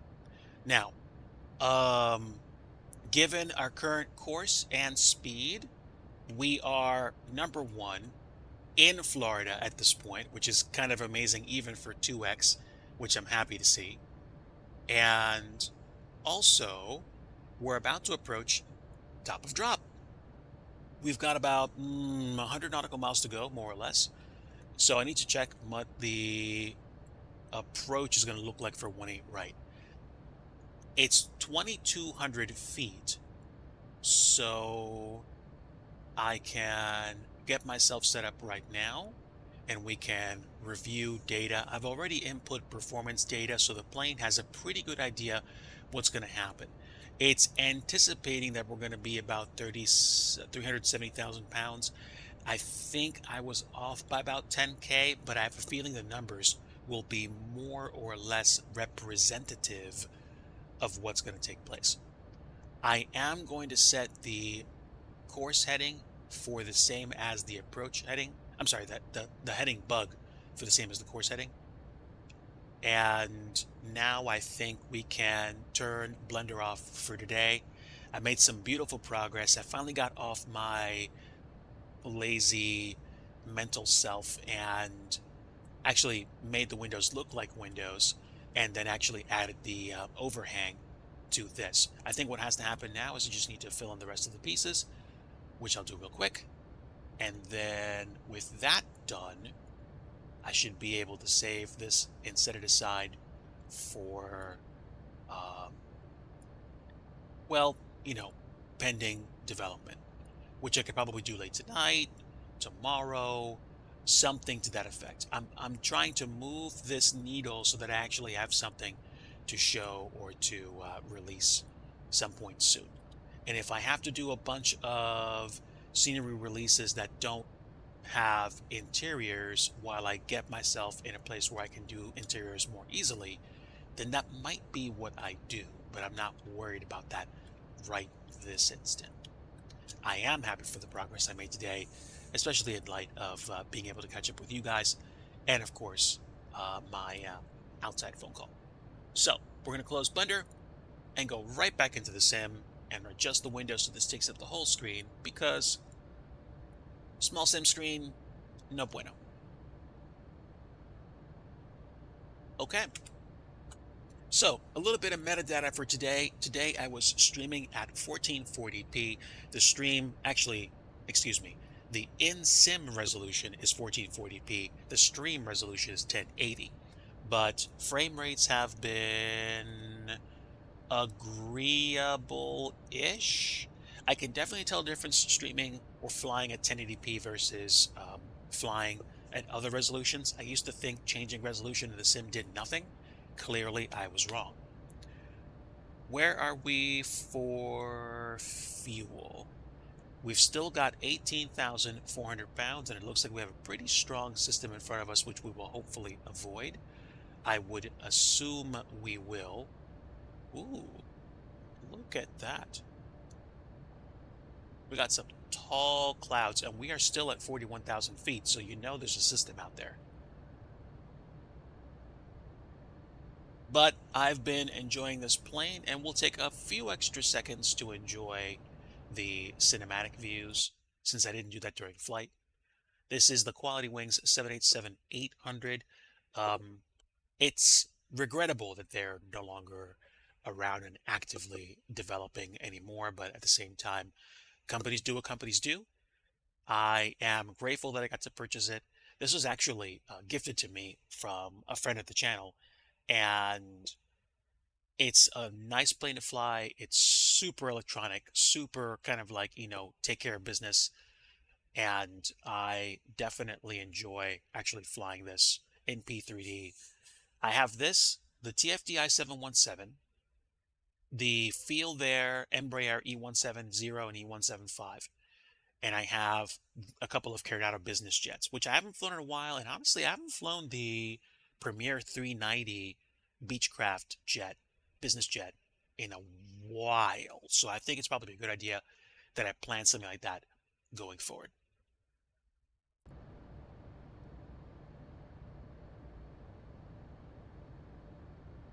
Now, we are coming up on top of drop, and ooh, look at that.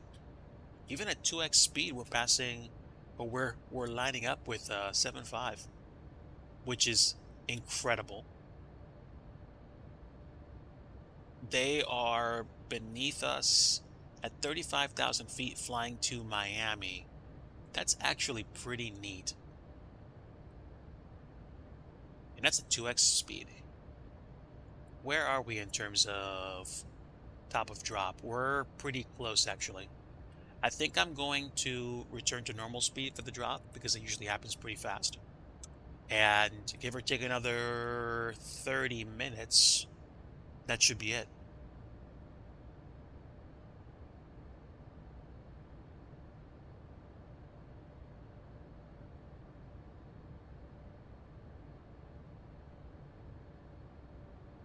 So, I'm happy with the work that I did so far with the FBO for 6-0 Juliet. I'll probably work on that either tonight or tomorrow and figure out what else to do. It does look like we have additional weather in front of us.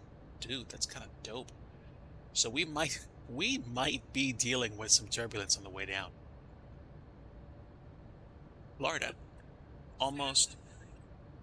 What's that? Going through there right now?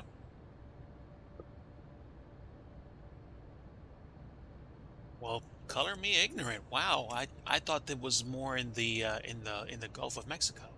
Why was I not paying attention? Okay.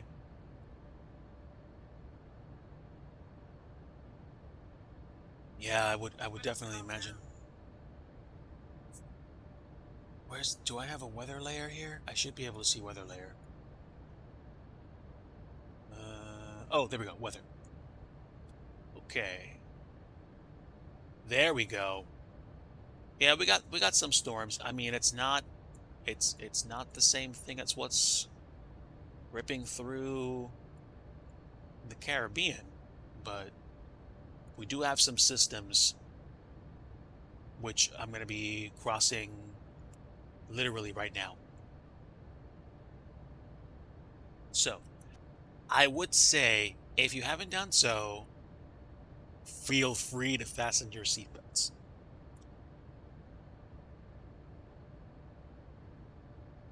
Overhead bin? Oh my word. There was a story, like on the news, somebody actually had to get pulled out of an overhead compartment. They were fastened in, and they had such severe turbulence that that particular individual actually got literally ejected up into an overhead bin, which is kind of nuts. That's crazy.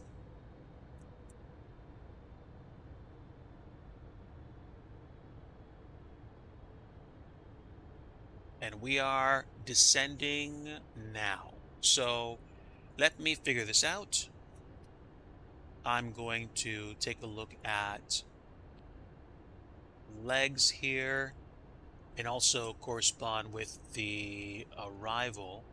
We're on the way to Elite.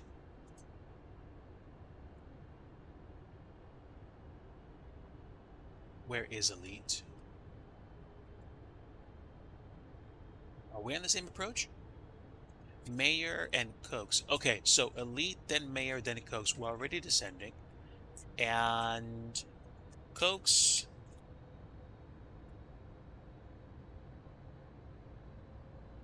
Mayor, we can be at or above flight level 240. By Cokes, I want to be at or below 260. And then Greeting needs to be speed restriction to 290 knots, at or above 17,000. Grinch and then Bugs has to be 280 knots between 16,000 and 11,000. So this aircraft should be helping me out with that. The only problem is we're going to be basically slicing sideways past this system, so we might see some thunder boomers on the way down, and hopefully we won't have an issue. Yeah. Okay. Sit tight, chat. Be right back.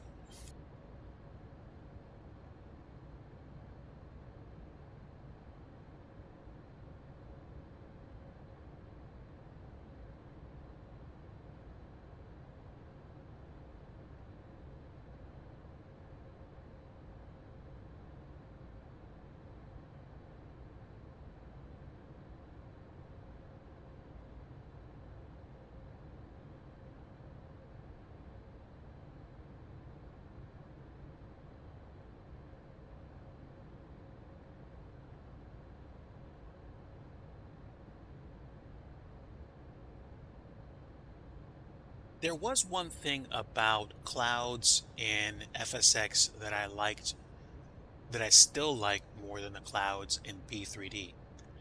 Number one, I don't use volumetric clouds at the moment because I haven't gotten to a situation where the volumetric clouds have looked um, appreciably better than what I've had in terms of like cloud formations and stuff like that. They also seem to only be on one level. So once you break through that kind of like relative level, you're just like done and above the clouds period. Whereas the old 2D sprites looked better. When I had FSX and I flew with texture direct and soft clouds, the clouds the clouds were, representations of actual, I guess, photos of clouds. So photorealism was kind of cool. Plus they were like colored different colors, like, like some of them were really white, some of them were gray, and the further down you got, the grayer they got. But I never got the Skyforce clouds, the ones that like actually had the shafts of rain, or that did the advanced weather modeling. But let me do this. I'm going to take over and have a little bit of fun with this because I don't want to fly into that humongous cloud. That would be a terrific amount of turbulence. So I'm going to avoid that. I'm going to do that right now. We're going to deviate about 20 degrees to the right. Now, deviation should take me around that system, and then we can probably go direct to Blake at that point. And I think the computer's smart enough to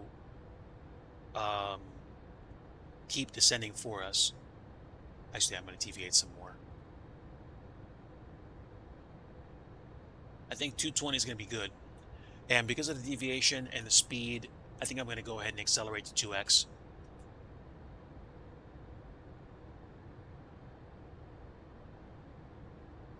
Yeah, I should probably have deviated more before I got to this point, but is what it is.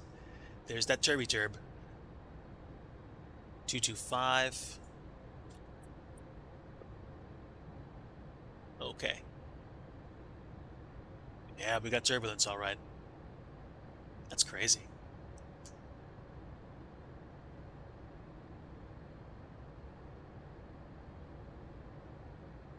I am.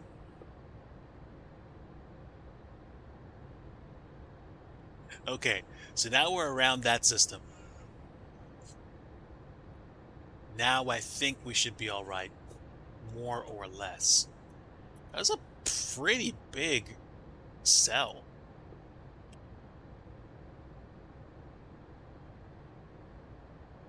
Pretty big, actually. So let's keep going. I think once I clear the base, I'm going to aim for Blake and just keep going. And I think we are descending below profile, so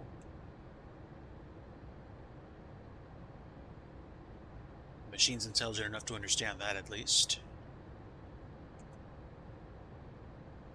All right. Now, you know what? We probably don't need to do that. We probably line up with bugs and then go direct there. So let's get down to 16,000 feet as quickly as we can. within reason. So let's see what happens. This is why we flight sim.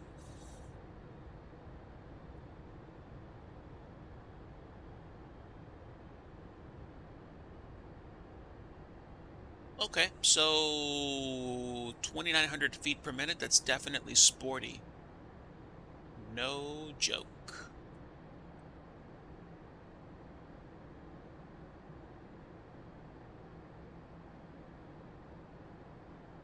I'm gonna step outside, see what it looks like.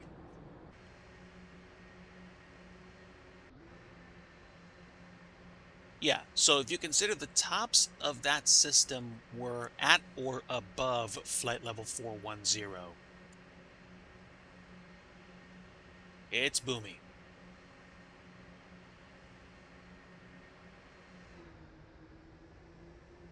I think we're okay otherwise. And the other plane is still up at, probably still up at 35,000 feet. So not bad.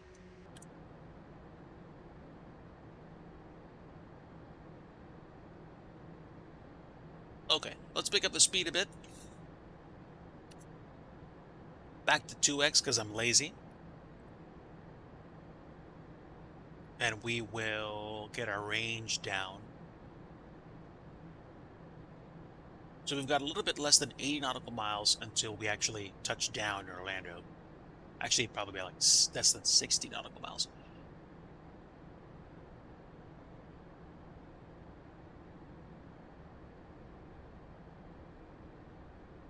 Let me check my systems. We have ILS 111.9, Air Course 185. The glide slope of the ILS is on. We're ready to go.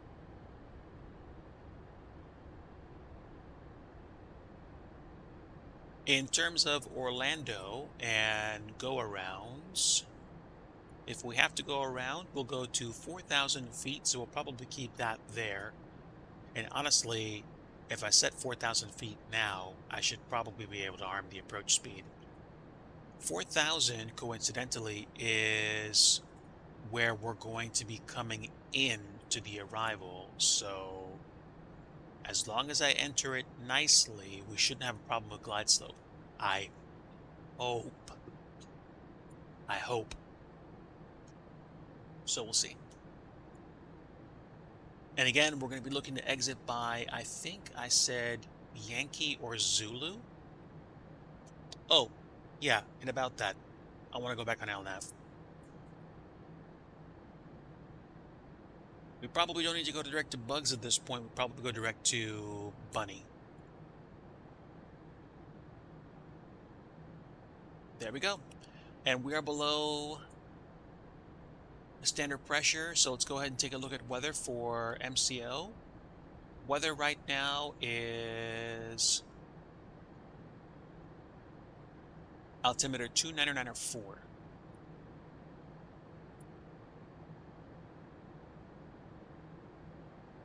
Okay, FMC. FMC says unable to maintain speed. It's time for a board meeting.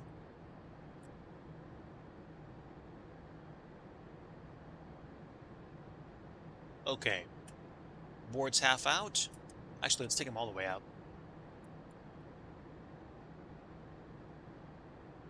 That should help. Did I say 299.4? I believe that's what I said.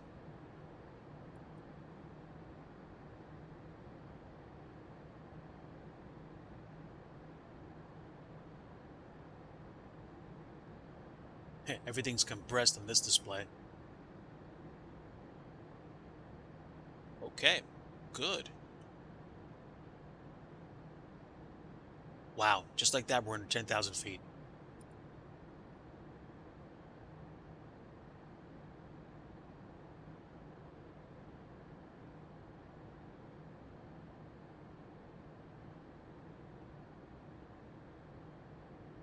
Not bad for like a 2-hour and 20-minute flight.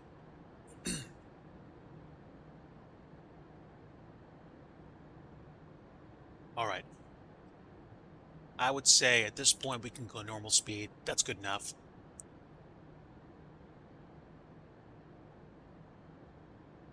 Also, we're starting to slow down properly. And now we've rearmed the speed brakes. Let's go ahead and give ourselves auto brake 4.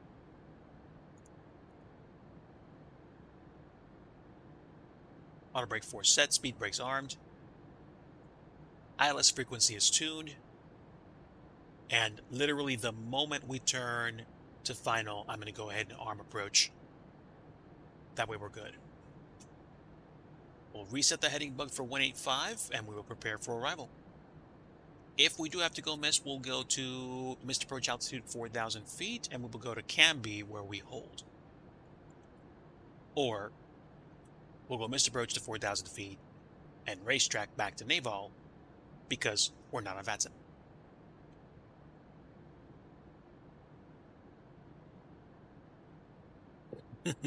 Board meeting. Welcome to Orlando, everyone. I believe I have City Scene Orlando installed.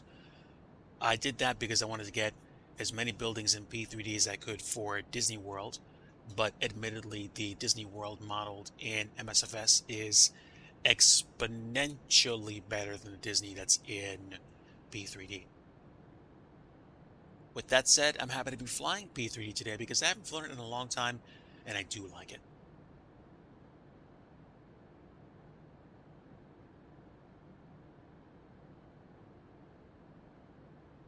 Okay, we're still going 242 knots, and you know one of the fastest ways to bleed speed is to drop the landing gear. So we're like 243 knots right now. That's exactly what we're doing. Here comes the gear.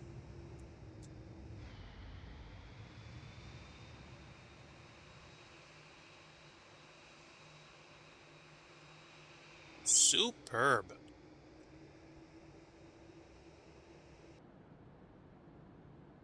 All right, here we go. 220 knots. Let's start introducing some flaps.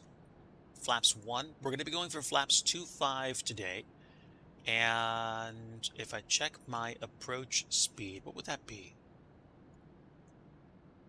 2.5, 150. Roughly 150 with the ref plus 5. And just like that, we are almost in time. Actually, we're right on time for our approach.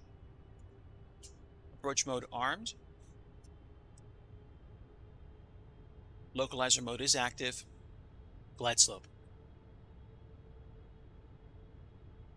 We'll go flaps 5.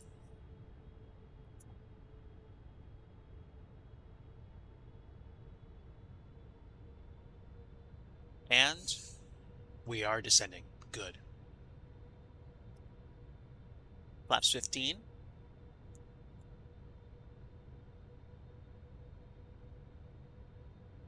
And we will go down to 150 knots.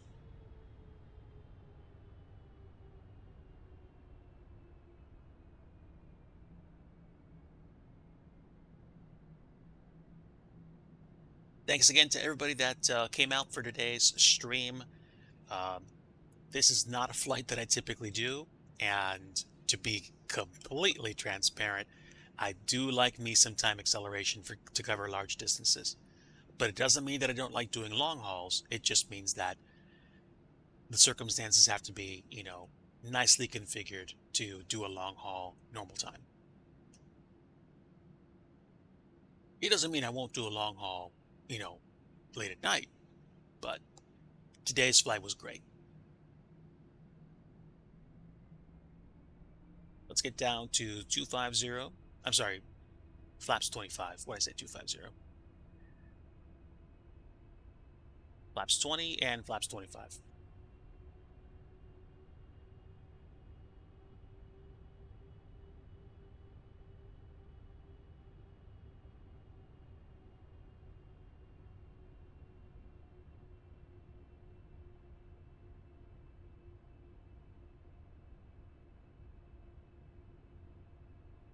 Got some satellite imagery for Orlando Executive, which is cool.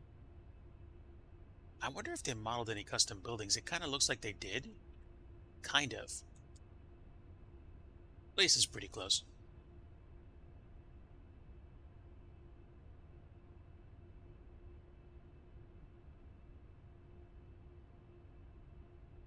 Okay, so we are flaps 25, ref speed set. We have gears down.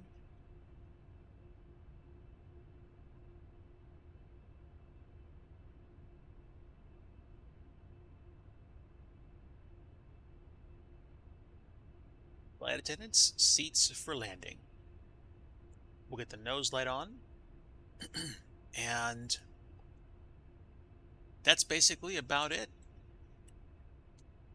Quick fuel check. We still have 14,800 pounds. We're looking okay, chat. I'm happy with this.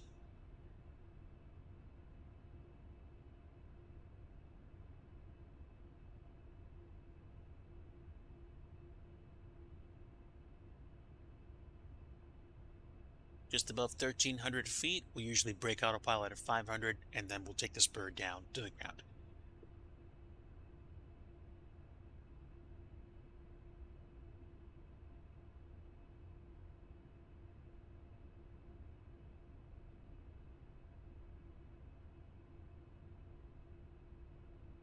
$1,000.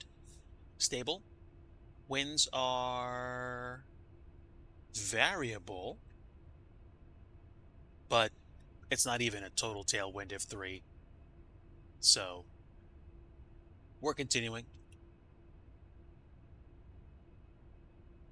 No traffic indicating that somebody's taking off right in front of me, so that's good.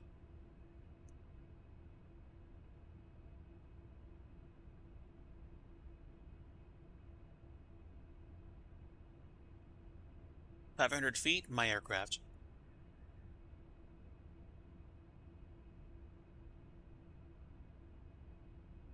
And auto throttle's off.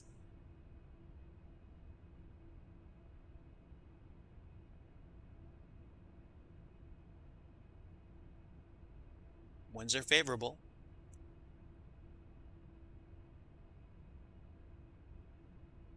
Right on glide.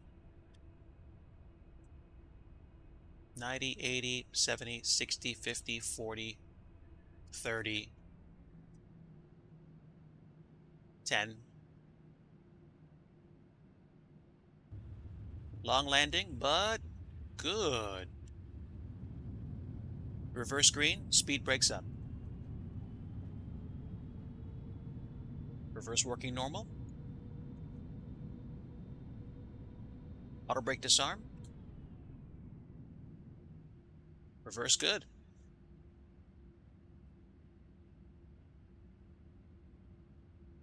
Welcome down, chat. Welcome to Orlando International. Otherwise known as one of my favorite places to visit in Flight Sim.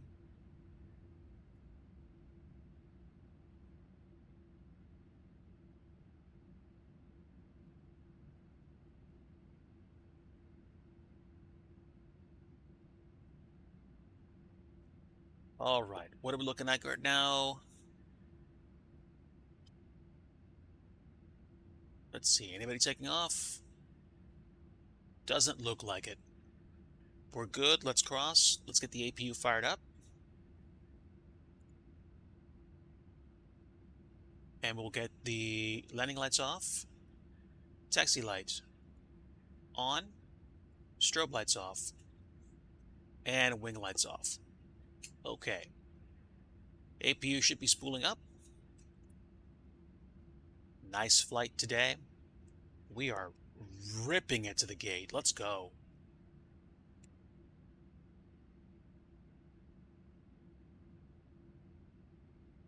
Yeah, I'll take landing performance like that, Kev, for sure. I mean, if it was stormy and there was a lot of water on the runway surface, then clearly we would want to put it down authoritatively. So firm landing would be necessary. At least on paper. All right, this should be the acceptable heavy gate, which I have set up or had set up at one point.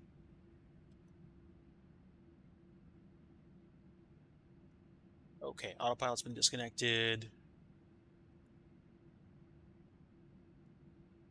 A little bit slower, if you please. Thank you. Taxi light off. And I think this is good.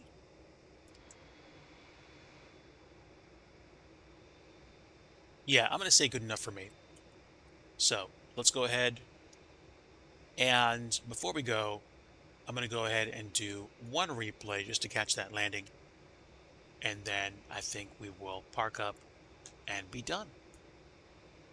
Instant replay. So let's see, about what, 4 minutes, 3 minutes? So let's do 180 seconds out. And let's see. Okay. That's pretty much right around touchdown, so no. So let's do 240 seconds. All right. And that's great.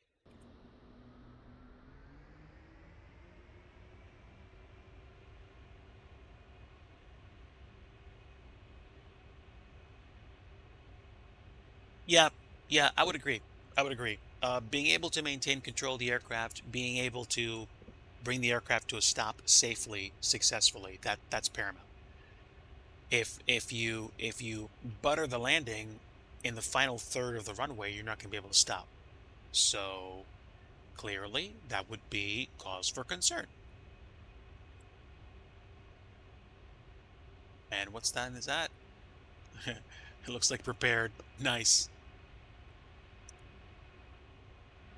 So let's see. We did miss the touchdown marker for sure.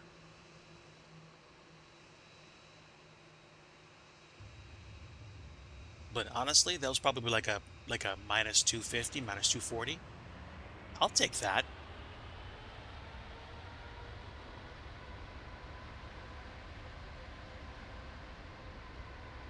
And not that far off center line, so I'm happy.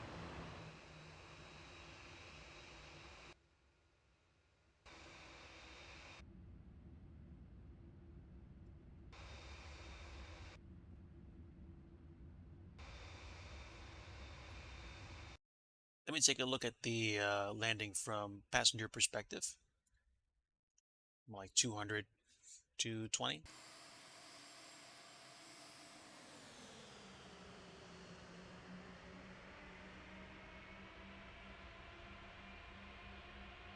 Yeah, we did float a bit right when we passed, I think, what are the single lines, 1,000-footers? I was trying to avoid planting it, but really, with a plane like this, shocks will take care of like 80% of the bump anyway.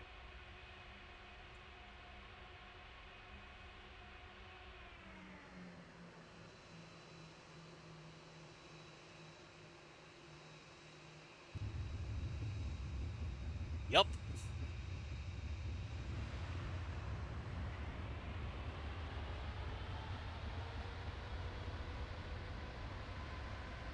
Yeah, I'll take that all day. All day.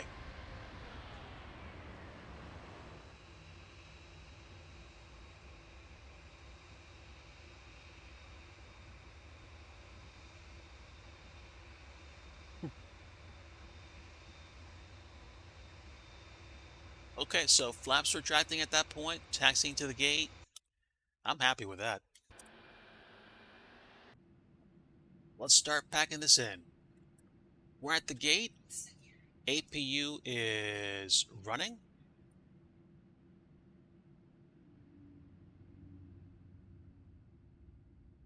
All right. Now, let's go ahead and hit dome lights and let's request deboarding. So first thing we're going to do is operate the jetway. American Airlines. Oh, Yeah, for whatever reason, the default jetways don't want to work, even though I would assume they normally would. There we go. See? They're going to get connected. Although it might be a... No, this is looking like one left.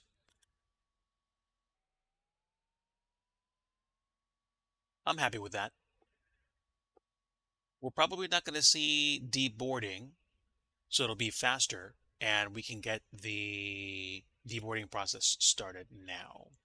So let's do this. Let's get the external power and wheel chocks set. We'll get lighting for cargo and cabin lighting set.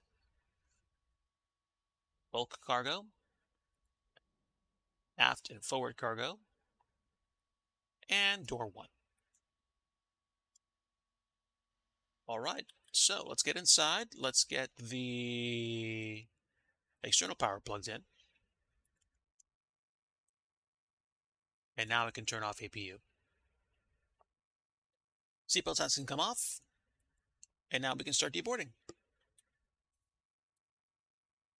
The boarding requested. Deboarding is starting. Okay, so where are we?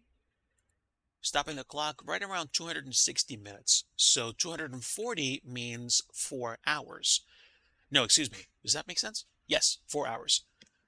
260, 4 hours, 20 minutes, which is bang on block time, which essentially means we spent a half an hour on the ground and the rest of the time in the air. I am definitely happy with that. We're going to start unloading, and I should hear passengers exiting shortly. Meanwhile, let's go ahead and finish the rest of the cleanup in here. IRSs can probably get turned off. They will eventually. The boarding starting. And let's see if anybody actually gets off the plane. I don't think they will because it's not an official jetway.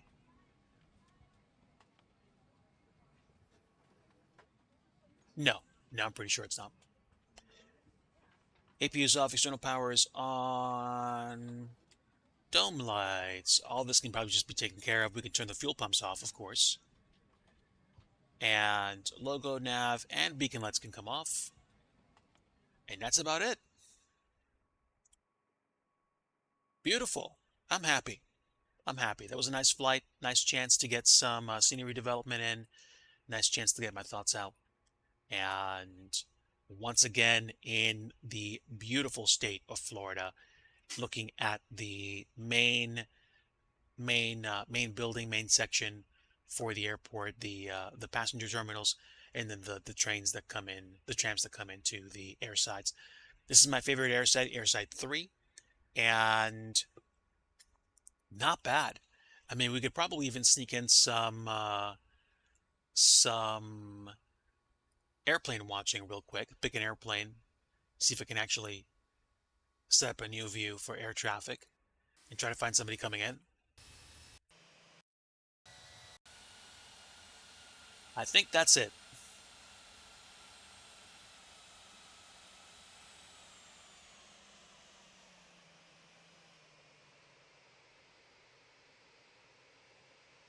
So, fair warning, AI likes to plunk them down.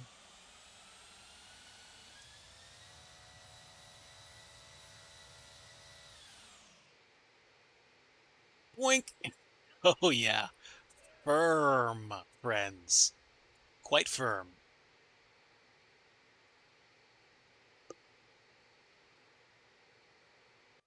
But, what am I going to say? Right in the touchdown zone. Yes, in sim planes, I am using something called AI. Wait. What is it? It used to be called World of AI. I believe this is AI Manager. So, basically, instead of just having extra liveries of planes, extra planes, so that you can fly and get model matching on somewhere like VATSIM, this also creates routes and gets everything set so that when you fly to places like Amsterdam Schiphol, if you fly to Munich, if you fly to Alicante, if you fly to London Heathrow, you will see region-specific aircraft doing routes. Now, they won't do complete routes. That's just, I think one of the limitations of the ESP platform, but you will see aircraft that look like they're doing what they're supposed to be doing at that place. So the livery and the model matching will be a lot better in P3D if I want to go do plane watching and just do a plane watching stream. Not that I would, but I wouldn't put it past myself to. So, folks, on that note, I am going to go ahead and call it here. I'm just going to go ahead and shut it down for the night and say thank you so much for tuning in today. I appreciate you. I appreciate being able to talk with you guys and just get my thoughts out. I wish you all a great 4th of July weekend and all the best to you the rest of this week. Much love to you all. And like I always like to say at the end of every stream, if you want true peace, you want the Prince of Peace, and that is Jesus Christ.